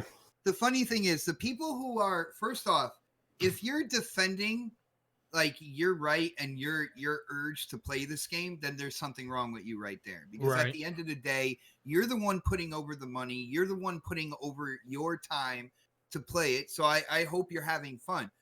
The only thing I could do on this show is voice my opinion and what I've seen, and that's it. And from what I've seen, like I see what the core gameplay is. I understand, as you guys heard, I understand the universe that this game is in as well. So like I've done my research on it, and for the most part, it's not for me. And the only other thing, unfortunately, especially in this generation, the whole console war fanboy issue has gotten so out of hand that there are people praising this game just because it sold well here or it sold well there and stuff like that. It's all ammunition for a war that really is pointless. It's nonsense, man. Yeah, at the end of the day, you're just spinning your tires. I completely agree. Let me just do the super chat, and then I promised Pred we'd move on. So then I'm going to go right to Predator. So X-Man says everyone will forget more Death Stranding talk. Right? Everyone will forget these games when Phantasy Star 2 Online comes out, and believe me, that is true. So X-Man, I don't know about that one. You've been quite the prophet tonight, but I don't know about that one. But listen, I'm going to switch it over, guys. I want to talk about this real quick. And this is something, Sony has a big shakeup, guys. And, listen, a lot of people like to say, okay, here we go. Xbox got his new T-shirts that he's printing out right now in the backyard. He's saying something like, bring the same energy, right? I can see it right now. Bring the same energy, hashtag Xbox. Hashtag. Okay. Right? Okay. There's a hashtag in there. Yeah, absolutely, buddy. Absolutely. Here's the thing. I look at the administrative moves and I say, okay, now wait a second. I don't know much about this leader from Guerrilla Games. I did do some, as Xbox did some research. The man's definitely got the credentials. Can he put that forth as the leader now of Sony Worldwide Studios? That's to be determined. And then you have Yoshida, which everybody praised Mr. Adam Boyes, years ago, of having that great indie relationship and bringing that to Sony. And now you have Yoshida heading that up with all of the... Yoshida doing that is definitely going to get a lot more of the Japanese developers on board. As they go into the PS5 era, they know that they're going to need that to buy them a little bit of time. Same thing like this generation. I'll start with Enrique. Enrique, what's your take on this Sony shakeup? Do you think that this is anything alarming, or do you think that this is actually quite the chess move? This is not alarming. It's more the chess move than anything else. Yoshida, I've heard a lot of people say, "Oh, he was demoted." No, it's more of a lateral move. Actually, Yoshida, people don't know this. Yoshida actually wanted to retire, and his passion has always been cultivating smaller studios, indie games.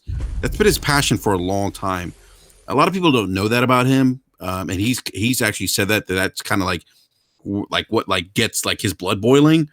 And so they created this new division. I see that narrative of, it was demotion. Well, a demotion doesn't, when someone's demoted, a company doesn't typically create a new, new business unit, which means when you create a new business unit, you're talking about new hires, which means more money that you're spending. He is now the head of the indie, cultivating the relationships with indie studios. And if you think about what Jim Ryan said about Sony and their first party, if you look at what Sony did early in 2013 with the PlayStation 4, this is actually a pretty significant role, because you got to think about this. Like, Sony probably is going to be mimicking what we saw with the PlayStation 4, where you're going to see more indie games cranked out before you start seeing that first party their first party releases coming out. I think Sony does it intentionally because they want to build that base like they did this console generation. Yeah. I think they're going to do the same thing with the PlayStation 5. So I don't think this is anything to be alarmed about. The guy they actually promoted was the VP. Now is being promoted to president. So this is another Sony guy that's coming in the fold. He's not I think from what's the happening outside, yeah. No, he's not. And what you're seeing with Sony is there's a consolidation that's going on. Jim Ryan talked about this, where, we used to have regions. We used to have, Sony North America, Sony Europe, Sony Japan. And it was like, and it was always like there's always these layers of things to get something done. And that can be, and I'm just speaking from experience, as a global, like coming from like a global standpoint, that can be challenging when you have to go through multiple loops to get things done, or you have to go through, different hurdles to get decisions made. And what Jim Ryan is trying to do is trying to streamline everything so that when they come out with the PlayStation 5, they're cranking on all cylinders. Now, whether or not that works, I mean, yeah, we can argue that point. We could say, hey, maybe it doesn't work. Maybe the old way worked, but I don't think there's anything to be afraid of, because a lot of the people that are coming up now, naturally, you see this with other companies, are people that have been within the Sony group or within the PlayStation group for many years. So it's not like they're bringing outsiders or people who aren't associated with the brand. They're not doing that at all. Well, let me ask this, Pred. What do you think? I mean, I do kind of side a little bit. Gamer. I want to hear what Pred's got to say. Pred wanted that change of topic. I got to hit Pred up. Pred, what do you think as far as this goes? Is this a safe move? Is this a wise move? Or is this a dangerous move after having the leadership in place with a successful PS4? I think it's a safe move. And keep in mind, like, Yoshida, when I take Enrique's stance on it, like, he's good at what he does, right? Why let that go? If you have something you're trying to build, you have someone that you know can do it, that's the person you want to hire. So I don't think of it as a demotion. I'm not trying to damage control this, because I know someone's going to say it to me later. But, like, I think it was a good move for them to reposition him into that role and put someone else in charge of that other position. I have no idea who this guy is. I know he came from Guerrilla Games and stuff, but, like, I don't know what his pedigree is. But they were going to move on at some point in time, considering all the moves they've made. I think they're trying to transition into something else than what they were before, to kind of prepare themselves for the future, the streaming future, et cetera, et cetera. So I think they kind of had to shake up what they were doing internally to make that happen. So I'm not surprised by any of those moves they made recently. Going forward with Microsoft is doing, with other companies doing with streaming and stuff, they have to jump in line with that at some point in time, because that's, unfortunately, to some people that don't like it, that's the future. That's where we're gonna go forward. We'll still have physical games and stuff like that. And I know that's a whole other topic, but going to the Yoshida thing, I think to take him and put him in charge of that section, you got to remember he's still going to have a voice on what's going on within the Sony community, within the PlayStation community. It's not like he's gone forever. He's just taking on a different role and putting on a different hat. He will still have a say-so in things that are going on with that company. Okay, shout out to Showan in the chat, in the super chat. He says, so basically, Jim Ryan equals Phil Spencer, Shuei Yoshida equals Chris Charla, Herman Hulst equals Matt Booty, Mike Ibarra equals Sean Layden. I think you were on to something there, Showan. And guys on the panel, please correct me if I'm wrong. I think a few of those don't pair up. I believe that Jim Ryan being Phil Spencer. Where did Sean Layden go? Sean Layden retired, or he stepped down, if you will. They're saying, the rumor was he was fired, but it was he's not with Sony at all. Say again? He's not with Sony at all. No, he's not with Sony at all right now. Well, now there's Mike Ibarra. So yeah, that's the connection between Mike Ibarra and Sean Layden. Like okay, so he's saying they're just not there. Okay, I'll get that. But Herman Hulst equal to Matt Booty. I think I think Herman, and guys, correct me if I'm wrong. Herman Hulst would now be equivalent to Phil Spencer. No, I think Jim Ryan's equivalent to Phil Spencer. Okay, Jim those Ryan two are. Yeah, Jim Ryan's heading up like the global initiative.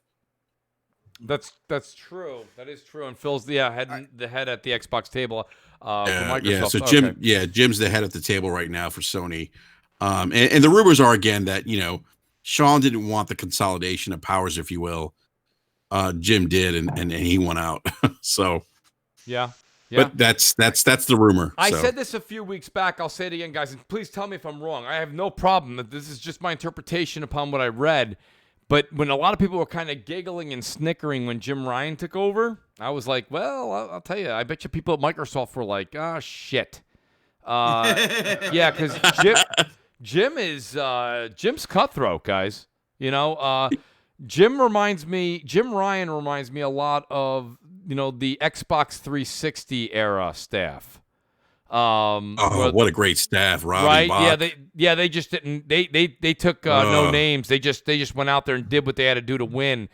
And Jim's comments when he took over, and Jim's comments this week, man, there's just a lot of wow factor there. With Jim's comments, people have only been taking like a part of that quote and kind of like running with it. But guys, the thing about this whole thing here, I think people are overthinking it. How about this? I agree with Predator that they are gearing up to move in a certain direction, moving into the future, and they want to have the right guys in place. But if you see what's going on here, and I think they've put it out here, you know, from time to time within the last year or so, gaming news or whatnot, dude, they are westernizing PlayStation. Yes, they are. It's exactly what they're doing. That's why I said Xbox is kind of like, shit. They're westernizing because they look at the revenues and where the bigger kind of like cash flows are coming from. And of course, it's, you know, number one and number two are United States and Europe right there. So to kind of like cater to that gamer, that demographic, they have moved people in who are more familiar with that kind of culture, with those kind of traditions. So a lot of people said, Mooch, you say this, Mooch, you said that. And I want to tie this together, Enrique, I'll give you back the mic. But I mean, you know, what's the whole deal here with one of the big statements this week was we're not going to put our first party games into PlayStation Now. And this is the same thing I said when people say, hey, Mooch, isn't it great? And Pred was there for that. When they were like, Mooch, isn't it great that we're going to get all the first party games day and date with Game Pass? And I'm like, well, the thing is that PC players never had Gears and Halo games anyway. And if I'm a Game Pass person, right, I would be really happy if now this is Monday Morning Quarterback, guys. This is if we didn't know. Because if you know now, you're like, come on, Mooch, it's anti-consumer. Don't say that. But if we didn't know and we were all sitting at the Redmond table, right, that mahogany table, we'd all be sitting there and somebody say, well, you know what we could do is we'll release the game, have these big explosive launches like we've always had. Remember those big videos with Cliffy B? And, you know, he's got the Lancer in his hand. He's like, we're going to open up. And he cuts the ribbon with the Lancer. And they're handing out all the gears and the Halo launches and people sleeping in Times Square for 2 days to get a Halo game, right? Having this big launch. And then you throw it in Game Pass 3 months after, 6 months after, heck, 30 days after.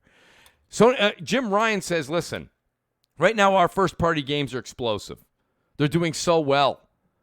I don't feel the need that we have to give it away, basically. We can have a major extravaganza release, launch, and then we'll throw it in PS Now in a year or two. I wish I could pull up the entire quote. I will at some point. Well, I mean, I'm paraphrasing, but let's be honest. That's what he's saying. It ended in a gray area at the end. Like he's got to cover his ass. Well, yeah, because it's 2020. We're going into 2020 where, God forbid, you say something. Somebody's like, don't you remember 85 years ago when you said?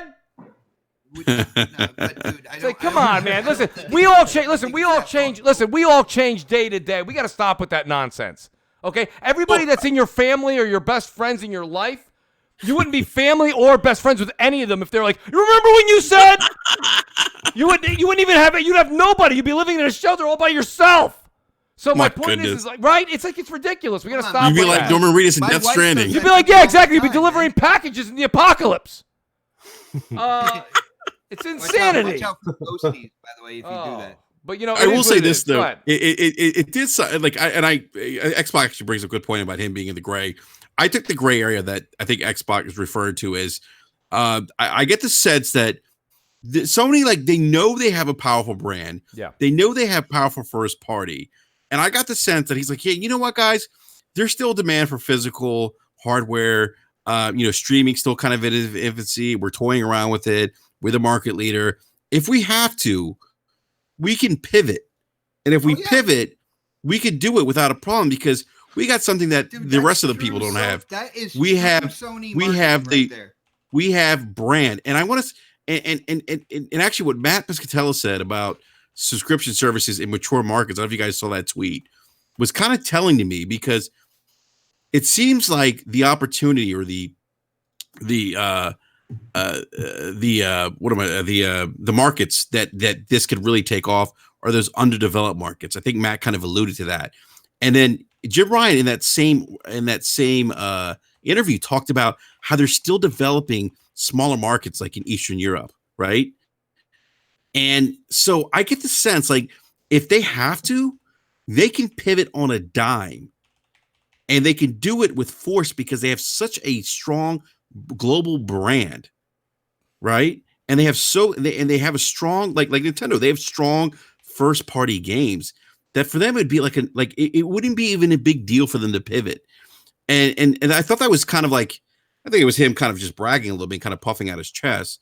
But I thought it was kind of interesting when you kind of could contrast like the difference between Sony, Microsoft, and Nintendo. And so I don't think that, I don't think they're going to go day and date anytime soon. But I do get the sense that if it made sense, yes, for them to do it, they could do it, but they could pivot and they could do it successfully. Got to leave an open door. And the Xbox, that's what I was trying to say. He had to have that little bit of as you were calling it, a gray area. You have to. And Wilmy, I want to get your opinion on this because I want to, it's funny because, Wilmy, you're definitely going to be on the show again, but I just want to ask you a question. You just go ahead and jump in whenever you want because as you can tell on CrossFire, it can get a little heated sometimes. But I'll be honest, Wilmy, what do you think about what Jim Ryan said in his statement? Okay, his statement about like, we don't have to throw our first party games in there. And Xbot, I hope maybe you do have the article in front of you right now. He said something about how like those games they have this value and they have this emphasis about them where they still feel that it's still crucial, okay, to have that first party launch before they throw it into any kind of service. What was your take when you read that? I think he's smart in a way. I mean, amen. I've got Game Pass Ultimate. I've got PlayStation Now. Oh God, I'm gonna get a lot of hate for this one. Welcome to Crossfire. I just think it's a good idea. Maybe if Outer Worlds, would have been for sale first before it went straight to Game Pass, maybe it would have sold more. Same thing with the Sony first party games. Let them sell them first, then sometime down the road, 3, 6 months, year, whatever, then throw them in PS Now. Yes. I mean, yes. Why do it differently? Yeah. If you've got something that works, don't fuck it up. Let it continue to work. And that's the thing. You had people that are playing PC, right? PC gaming. They never played Halo. They never had Gears on there before. So for them, if they had found out, if Mikey Barra, instead of 2 years coming out and being like, it's going to go day and date, instead of saying that, if he came out and he was like, you on PC and on Game Pass on console will play these games for the same price 3 months after launch, people would have been like, yeah, you know what I mean? And see, they didn't have to do that day and date. They didn't have to do that, and I don't understand why. They do though, because you think they did this model. No, they have to, because this model only works if you get enough people to buy into the system. Yeah, that's the only way this works. They're making up the I guess lack of revenue, if you will, traditional retail revenue through subscriptions to volume. That's the only way this works. I think that's kind of what Matt was alluding to in his tweet the other day about the challenges of a subscription-based model, especially in mature markets where I think he said half of the gamers in the U.S. play free to play, and then 70% are already buying physical or digital download. I forget that part, but it just that they had to, because you have to get bodies in there for this to make sense, I think, financially. And I think that's the reason why you see the big push with xCloud too. And I think Z Black Rider said that Microsoft's really investing in things like Africa, because Africa has a big mobile market. I think that's why you see the push with xCloud and being able to play games everywhere you go, because that's how they're going to make up, losing that, $60 sale at GameStop, by getting those people to buy into that ecosystem, or buy into that subscription. That's the only way this makes sense. Yeah. And see, it works out for people like me and Enrique who play on PC. Oh yeah, I love it. We get the best of both worlds. I can play PlayStation games on my Origin, or I can play Xbox games on my Origin. Yeah. So it works out for guys like us because, I mean, that's where we do a lot of gaming. But I just think the overall conversation around just the word value is the word that I had the problem with the most, the perceived value. Just because your game is $60 doesn't mean it's more valuable than a game that's in a service for 10 to 15. It's about the quality of the game and how you enjoy that game. That's correct. Is what makes the experience memorable. No, I agree with that, Nautical, and I'll tell you right now, where Nautical makes a hell of a lot of sense here is I didn't have any sense in ever having to worry about watching a show on Amazon Prime Video, right? That didn't interest me. And then The Boys came out. I enjoyed that. I thought that was a great show. And the quality of that show, it encouraged me to pick that up. So my point being is that you're 110% right there. Now I guess the question is the quality of the games in the service. Would you agree with that, Forte? No, and I agree with that. Now, and that's the biggest thing. As of right now, we're in that infancy stage of people still trying to figure out what games Microsoft want to put in the service. And are they going to be good? Like, we know Halo's going to be a AAA, quadruple A, whatever they want to consider it being. We know they're going to put the effort behind that because that's their cash cow, that's their baby. Gears of War was a nice step in that direction to let us know that at least we know they're willing to do the AAA and not skip on development and production on the game. Outer Worlds is another one. Wasn't even made by them, and they still got to put it to Game Pass, and it's still a really good game. Could these games have sold more if they weren't in the service? Yeah, they probably would have sold more, but guess what? The eyes and the attention that those games got wouldn't be as big as they are now. Halo is one thing. Gears of War, 5th game. People are kind of burned out on the series and the franchise. We got a good 2 to 3 weeks of people talking about nothing but Gears of War, and it was because they were able to play it for the cheap. And a lot of people that never played Gears of War got a chance. That's true. Or two.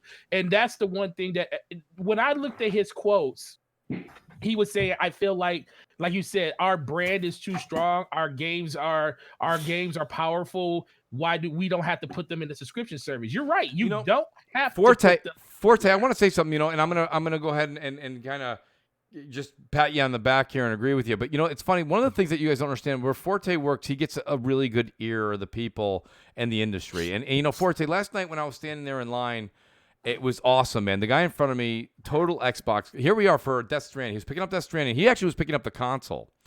And I was talking to him, and he goes, listen, I'm picking up a PS5. I haven't had a PS4. I'm picking up this console. I really want that controller. And I even said to him, I was like, oh my God, I'll buy that controller off you. He's like, oh, hell no. He was like, oh, hell no.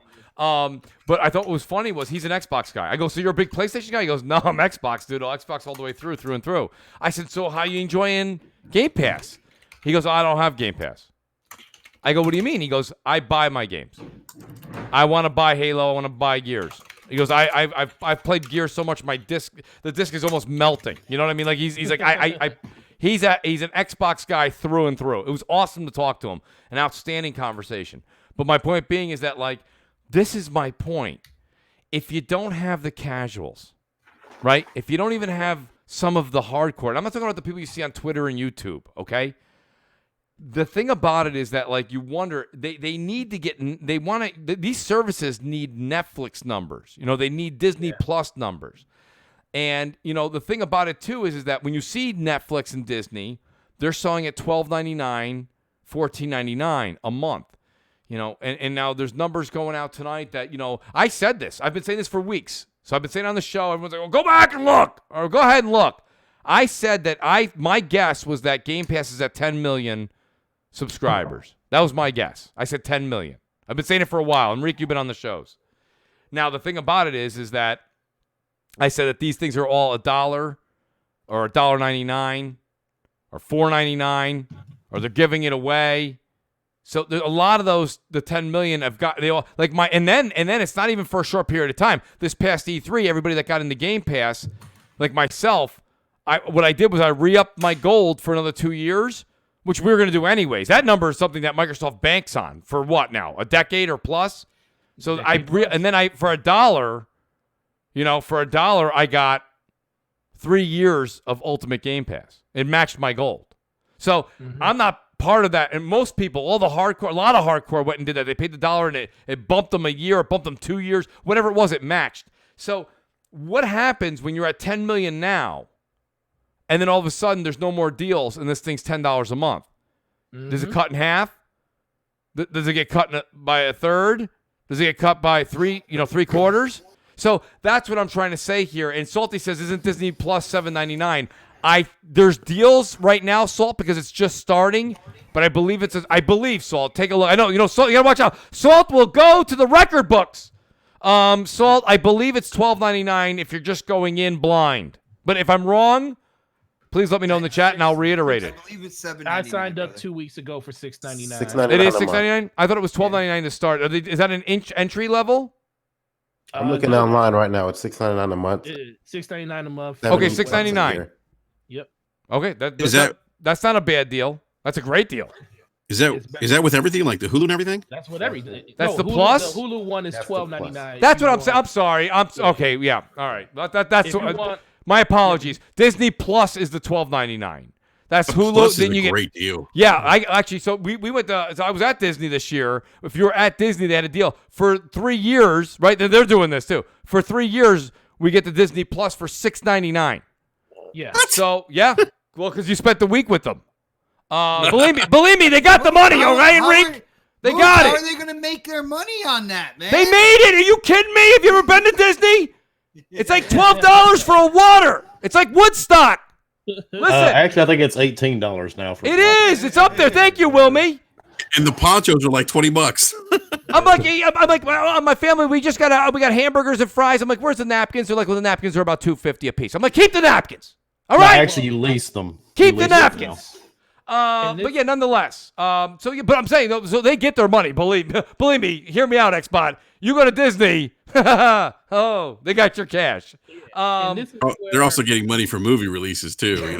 They certainly are. And this is where I feel like the Game Pass, like the model for Game Pass, is what really helps Microsoft more than people know. Outer Worlds was sold out on PS4 all last week. Like, across the whole company, they sent us emails saying, hey, sell digital codes because we're not going to get any physical copies of this game in for at least another week. So we kind of knew what was going on with that game ahead of time. Yeah. And when we did get those games back in, guess what? The day I got them in, we had like 15 or 20 copies, sold through them all that one day. I started asking people like, hey, how did you hear about this game? What did you hear about? Like, what made you interested in this game? It's like, oh, I watched people streaming it. I heard it. I saw it on Game Pass. One of my friends has it on Game Pass, and he bought it over there. And I don't have an Xbox, so I bought it on my PlayStation. And guess what? I guarantee you, Game Pass sold more games on PS4 than that game would have sold by itself. Just on its own merits, it sold more because it had eyes on it. Everybody was playing that freaking game when it launched. And that's why, and people don't count, they try to discount that. And I'm like, dude, people streaming the game, that matters. Having it as an entry point for $1, $10, $15 for people to just try it, that matters. Guess what? Star Wars next week, when it comes out on Origin Access or Origin Premiere, $15 to get in, or $5 if you're on Xbox. That matters. That's going to sell the copies of the game. I'll tell you something. Shout out to Forte. Forte, thank you for that information. Forte, if you guys are not following Forte right now on Twitter, you're doing yourself an injustice. I'll tell you right now, because I'll tell you something. And Enrique, this is probably going to be music to your ears, and same thing for Wilmy. I'm seriously considering just for $15 for the 1 month. Just playing Jedi on that, because for me it's a single player game. I'm not a massive Star Wars fan. I like Star Wars. I'm not like everybody else. I don't have Star Wars toilet paper in the house. It's not my thing like that. So for me personally, I'll run through it and get Star Wars toilet paper. Does it have a light side and a dark side to it? Well, it does. The dark side rubs off. It rubs off.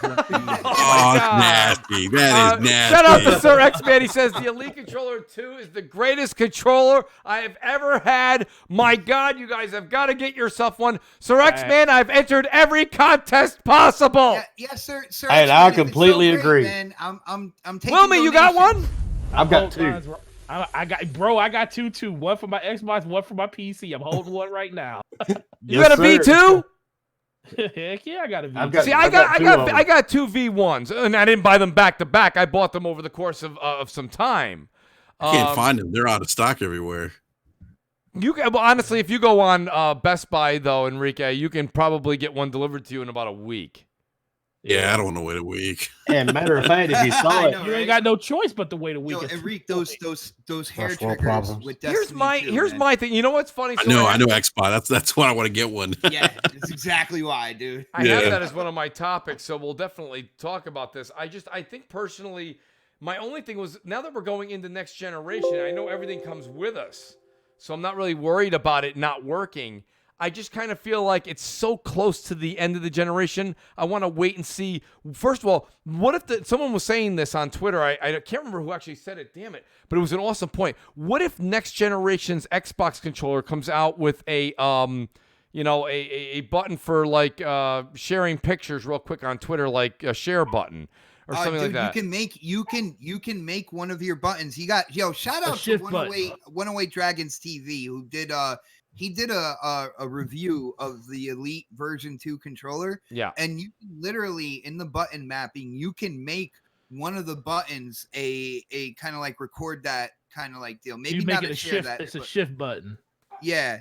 So it kind of like records the gameplay, and then So you're saying no matter what they do on the hardware front, Xbox next generation, we should be able to manipulate that with the shift button or a paddle. I'm not saying that, but what I am saying is, if you are interested in the next generation, the great thing is like with the console. Well, we're all interested. Usually comes a new controller as well, so like you'll be able to go back and forth with either one. But with what you said about the share button, and it's not necessarily the same thing. Well, here's my thing. So I guess I would say this much. And Forte, guys, chime in. Let me know if you guys agree with me on this. So since we're so close to the next launch, I almost think that, I don't think we're going to see a huge design change in the Xbox One controller because you've got the Elite 2 that's coming out right now. And literally, we're exactly 12 months, almost to the day, to the rumor, which is the rumor is 11/20/2020. Scarlet comes out. I don't see them having a drastic change when they're asking $200 for a controller. And shout out to Salty in the chat. Salt, I'm kind of with you on this. And you don't usually hear Mooch say this, but at this point in time when we've got game after game after game, I'm not even kidding you guys. I mean, 2020 stacked in games. I don't know right now. I have 2 Elite Controller version 1s. I don't feel the need to spend 200 beans on a controller right now. I mean, that's a me problem. If you do it, you know what I'm saying? I'm gonna tell you the main. Wilmy, I got 2 V1s. One I barely use. It's it still feels brand new. I feel like something that Boom would say. I have 74 controllers. What? That's awesome. See, I always think controllers are like sneakers. Go ahead, Wilmy. And most of them are custom. I have a Call of Duty Black Ops controller that I paid $600 and some odd dollars for because it was custom made. There was only 4 of them. I'm moving in with you, Wilmy. Wilmy, yeah, where? My wife may not like that. Yeah. Does it sing? No, it just plays games. It's actually a pro scuff controller. It's never been used. When the hell's Wilmy moving to New York? Listen, I got to be honest with you. Listen, first of all, you're not going to hear me say anything about that. I've always said, now, I don't hold a candle to Wilmy, but this generation alone, I have, just right now in my office where I stream, I've got 3 or 4 Xbox controllers. One's the Phantom. That's the one that is the one of the Bluetooth ones that's also transparent. I've got, of course, the Scorpio Day 1. I've got an Elite controller here, and I've got a regular black controller came with it. I got the Titanfall controller. I've got about probably have 10 Xbox controllers. I like them too, but that's over the course of we're going on 7 years here, right? As we go from 2013 to 2020, and that's why I'm sitting here at the end. And Wilmy, you can definitely roll your eyes at this, but I just kind of felt like, now that I'm so close to the end of the generation and having an Elite controller right now, what is it that, and I'm going to ask Wilmy this, and I'll ask Forte as well. What is it that the V2, and actually shout out to Jay, the Matrix Gamer, who's modding and he's in the chat as well. He says here, what's the difference between the Scuff controller versus the Elite controllers? What do you guys feel was the difference maker there for you guys? I like the garbage. Yeah, I like the Elite better. I really do. Do you have a Scuff? Yeah, I've got a couple of them. I just like the Elite. I like the design of it a lot better. The only thing that really irritated me about the original Elite, that fucking rubber backing would constantly come off of those. So at least the new ones, 6 of them, and it happened all.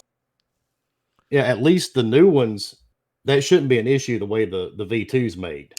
We shouldn't have that problem with those. So shout out to Show One in the chat, Wilmy. He says here, Mooch, GameStop gave me $60 for my Elite controller, and my controller was busted up. Grips fell off. Are they still doing that? Now, what's if you don't mind, Forte, I'd like to go right to the source. Forte, I personally have 2 V1s, okay? One is almost in pristine condition because I don't play that Xbox very often. I play my one upstairs the most, and that one is completely and utterly used to death. But it has nothing falling off of it. There's nothing broke on it. The guys can inspect it. They can do the whole thing. What would I get for my V1 right now if I went into GameStop for a V2 trade-up? In perfect condition with a membership card, 66. If it's not in perfect condition, anything could be wrong with it, 50, 55. I really thought you were going to say $2.80. Oh, you want to hear something funny? Because I posted it earlier. What was it? It was $15 used with just nothing wrong with it at Best Buy, and $5 for I'm trading my shit in the GameStop. Yeah. So wait, can I? No, Gaming Forte. Yeah. How I literally might, if they're still open after the show, I may take a drive. What do I have to bring them? I have everything. Everything I keep is in pristine condition. The only thing you don't need is the cable. If you bring the case it sits in, bring all the paddles and the attachments. You don't have to have the cable. That's all you need. Oh my God! $66. If I'm an Elite member. If you're an Elite member, you get 72. Oh, guys, we got the show. Done. Show's over. No, listen. V2. Wait a minute, Wilmy. Can you believe it? I might actually go. So wait, what's the Elite 2 costing right now? Is it $179? $179. I got it for $169 at Best Buy. Uh-oh, Wilmy, be careful. We don't want to upset Forte. Oh yeah. Well, hey, dude, I'm only kidding. One of my best friends is a regional manager for GameStop, so he knows I buy shit wherever. So real quick for Jay, Jay the Matrix Gamer, he's asking me, he wants to know, besides just it's better, why is the Elite controller V2 better than the Scuff? All right, so okay, to me, this is all suggested. Yeah, you go ahead first. To me, the Scuff I don't know. It just doesn't feel. It doesn't feel as good in your hands, and it just feels flimsy. And I always had a lot of issues with the sticks on them. I just never really cared for the Scuff. That's why the Call of Duty Elite Scuff or whatever they call it that I have, I've never even touched it. It stays mounted. And the thing is, and Wilmy, correct me if I'm wrong here, but the thing is, for all the features that you get from the Elite version 2 controller, if you went to go get a Scuff version, it would cost you over like $250. Oh, easily. And the new trigger locks on the back are amazing. Yeah. Wilmy's wondering Modern Warfare. Wilmy's wondering right now why a PO box just showed up in his DM. Listen. Okay, I got news for you. So that's great. No, that's awesome, guys. One thing I love to do on CrossFire, and we're running low on time. I do want to ask the panel a quick question before we call it a night here tonight, because I love when I put something in the headline. I feel like when people come to the show, they like to see everything that we're talking about. And you guys know that I'm not just a client; I'm also a founder. How many of you guys on the panel, if anybody, or am I on a deserted island? Which is fine. If I'm on a deserted island, I have a tablet. Do it. Listen, it's 10 days. 10 days I'm going to be playing Destiny 2 wherever I want, Xbot, and you can't stop me. I got Stadia. Is anybody else going to get on the Stadia train? No. I haven't announced this because I didn't want to be that guy, but I officially jumped in on Stadia. Oh, we got another one, folks. Amen. There we go. I got a nice little surprise from working a bonus, and I was like, I really don't need anything, but then I was playing Destiny, and I was talking to somebody, and I was like, man, I should just buy this so I can play. See, that's what happened right there. You were playing Destiny, man. That's it, Wilmy. I'm telling you, I'm going to be playing Destiny on the go-go. I was playing Destiny, and I was like, man, it's like I was running out. I was like, I wish I could play more so I can get these bounties out the way. And then it just clicked in my head. I was like, oh my God, I will get Stadia. Oh my God. Now listen, guys, listen. I know, look, this is not, again, it's not a sales pitch. It's a questionnaire. I just think that it's something that's really neat. I think it's awesome. I think they're going to have some hiccups and uh-ohs and flubs. They're definitely going to have uh-ohs. If you watch the interviews that are going on with IGN right now with the IGN firsts for Stadia, you can even see them. They're kind of like, listen, we know we're going to have some speed bumps. This is kind of like a soft launch. But I'm excited, man. I'm excited about it. It's like... And I'm excited for xCloud too. I just feel like xCloud, I'm not going to be able to do what I want to do with xCloud until this time next year. And I feel like I'm going to be able to do what I want to do with Stadia probably about around February. You know, I think in February, March will probably be better. Well, I mean, it's March 19th, but I think around February, they're going to get a lot of the initial kinks out. And I think it's going to be a lot of fun. I'm shocked. Wilmy, I'm really shocked you said no. You know, man, nah. I thought you'd be all over that. I looked into it. And I was like, no, there's just no way. Why? I have like 1,200 PC games. I've got 800 on my Xbox, 300 or 400 on my PlayStations. Mm-hmm. But you being a big PC gamer, I would think that this would totally call your. You can play it anywhere you want. Your PC, you can take it and go play it on your phone. Go play it over here. Go play it over there. Yeah, my backlog is so huge now, man. I've got a lot of other games I need to get through first. I've probably got games on Steam that I'll never play before I That's die. a good point. I'm gonna tell you something, Wilmy. Your backlog is gonna still be your backlog. I know, but it sounded good. Look, and that's the main reason I went ahead and did it, because the one thing I always try to avoid is regret. I don't want to. Especially if I'm interested, it's like I don't want to knock something unless I actually have it in my possession. And xCloud, I wasn't able to get into the beta. They still haven't got me into the beta for that for some freaking reason. It's like 13 people in the alpha. Yeah, I wish I could get into that. But just knowing that this is something that's out and available to try would drive me nuts. Because look, I work around this stuff. So if I see somebody walk in on their phone playing something like that on Stadia or something, and I say, "Hey, what are you playing?" They tell me they playing like Assassin's Creed or something on their phone. I might faint and want to do something. I just can't be about that life, and I just come to the realization that the games that are in my backlog are going to stay there because it's not enough time to catch up on all that stuff that I miss. Yeah. Now I just got to be judicious in the stuff that I pick up and play. The thing about it, though, for me personally, and like I say, that's why I think Stadia, boy, when we were talking about Death Stranding, we're like, oh, the game has to appeal to you, that certain type of gamer. This is a different situation. This isn't about the games as much as it is the lifestyle. Hear me out, guys, right? Yeah. In myself personally, am I on the road every day? No. But I travel enough to where it's borderline where you'd say, for somebody that doesn't travel, you'd be like, that's annoying, right? So to be able to be connected to, you got J-Dub, I've got Reckless, I've got Forte, there's another 2 or 3 people that I know that have written me, they're like, Mooch, I picked it up, what the hell, let's give it a shot. Like, to be able to actually have that friendship and be able to play some of these games. Right now it's Destiny. I'm going to be playing some single-player games, and that's the thing. People go, Mooch, you have a Switch. Why don't you play that? Listen, there's nobody loving Luigi's Mansion 3 more than I am. Really, there isn't. I adore that game. I can't believe I'm even saying that on air, but I'm absolutely adoring that game. But at the same time... Wear it, brother. Wear it. I do! I got a shirt on. No, I don't. My point being is this. I personally don't... I just don't feel like playing Mario Kart in the airport. Okay? I don't. I just don't want to do it. I don't. You can't blame me. So I don't mind playing Destiny. All of a sudden you're playing Destiny or you're playing Borderlands or you're playing Watch Dogs Legion next year on your phone or your tablet in the airport. Or then I got my little Chromecast. I plug it in when I'm in the hotel, and now I'm jamming out and I'm hanging out with Forte. It's priceless. And I don't even mean Stadia. I mean Forte. It's great. Okay. Another issue I've got, it's not coming to Apple either yet, I don't think. Well, that's early next year.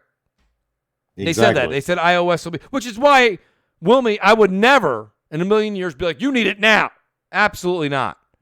I just figured, why not get in at the ground level? Because, it's like the slogan of slogans for YouTube. Don't knock it till you try it.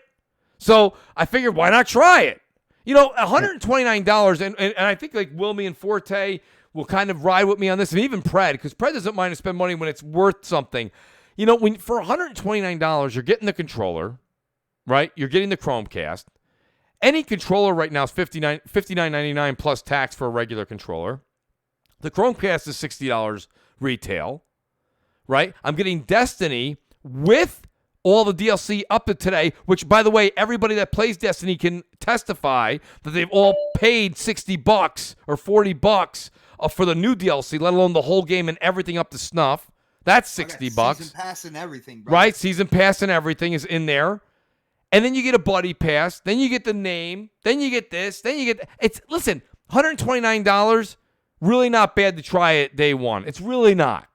If you're not into it and you're like, I just would never use it, then don't do it. Do not do this.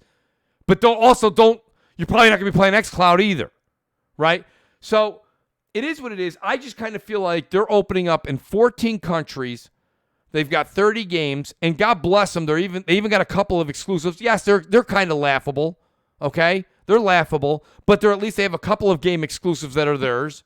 And I'll tell you right now, just mark my words, guys, because nobody ever remembers Mooch's words, unless it's the ones they don't want to remember. But Mooch is telling you right now, next E3, Google's going to come out, and I think they're going to play dirty. I think they're going to grab a year-long, a decent franchise, a decent one. No, not GTA 6, okay? No, it's not going to be anything like that. But it might be Evil Within 3 or something of that nature.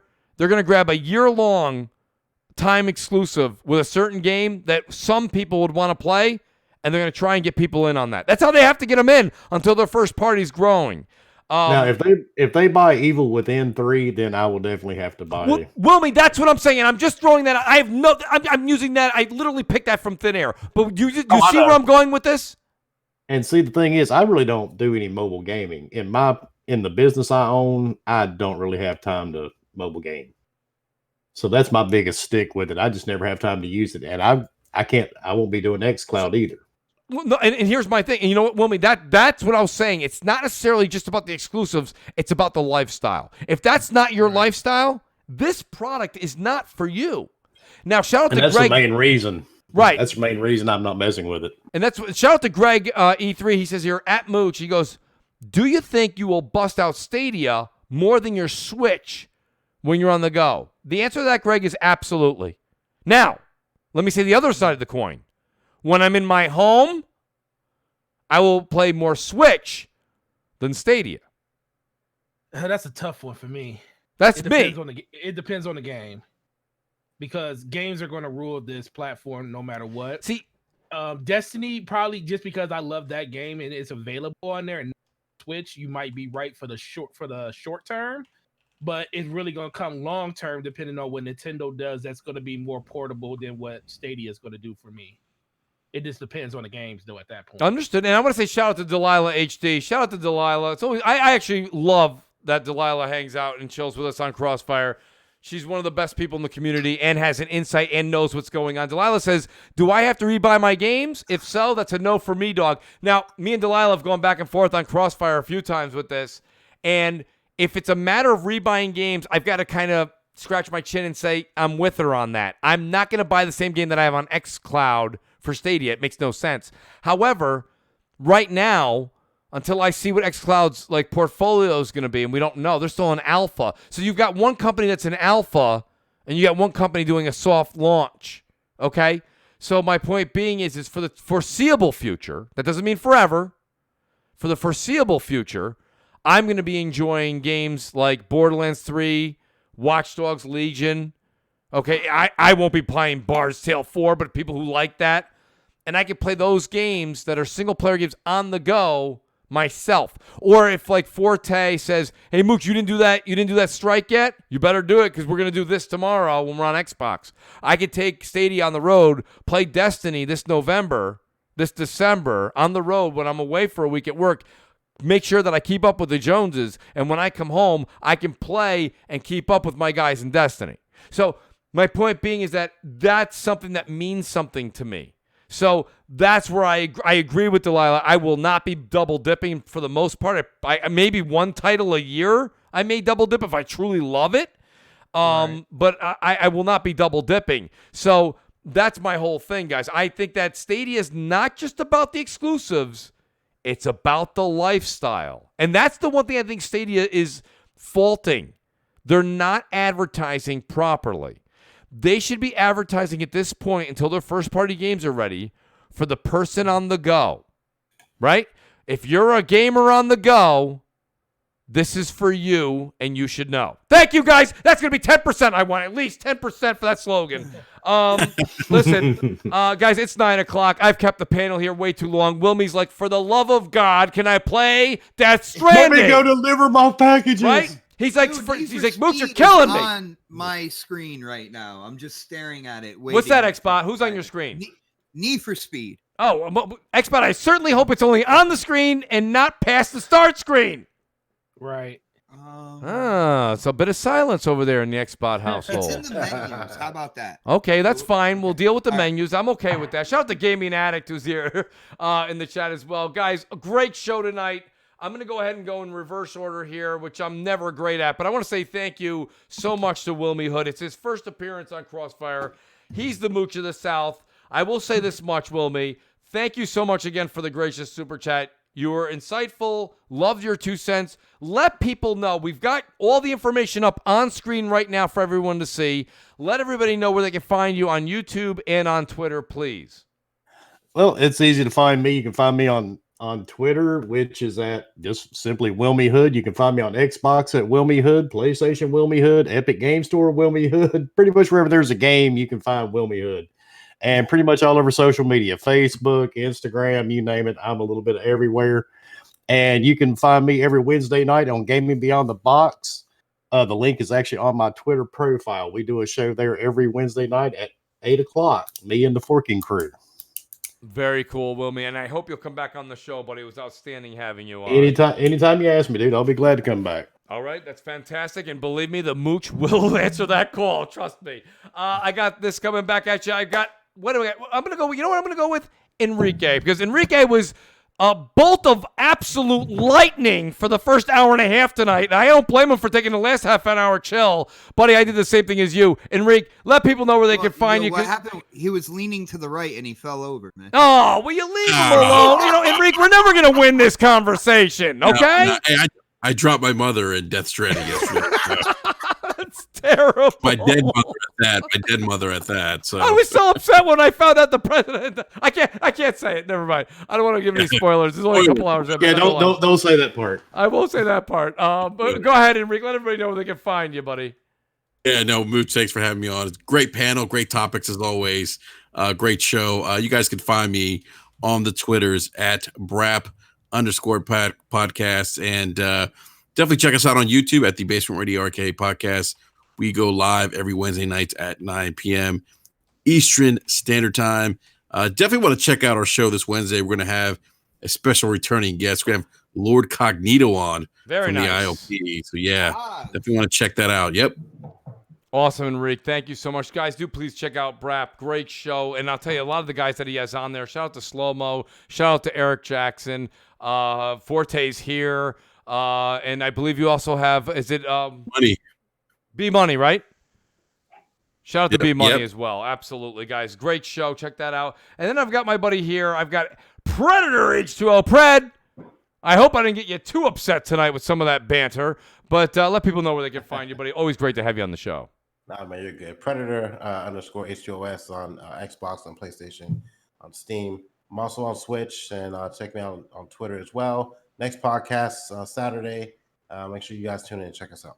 Awesome, Pred. Thank you so much. And then I've got Nautical Gaming Forte. Forte, outstanding show tonight. Thank you for your input. I'm telling you right now, people don't really realize that you've just started doing it. You're doing those Twitter interactions with you at work, but your insight into the gaming world is just no one can touch it. So, buddy, thank you very much, and let people know where they can find you. Yeah, man. I really appreciate it. Great show as always. Just like he said, you can catch me on my YouTube channel, Gaming Forte. Twitter, gaming_forte. Going to get back to putting that stuff out on the weeks for that inspirational stuff, because we don't got enough of that in our community. And yeah, the Basement Radio podcast with my man Enrique and the rest of the boys. It's going to be a blast show next week. And you can catch me on the Scumcast on Saturdays with the Ash and Luca whenever. I don't know what time, because she doesn't even know what time. But outside of that, man, really appreciate the invites as always, and can't wait to do it again next week.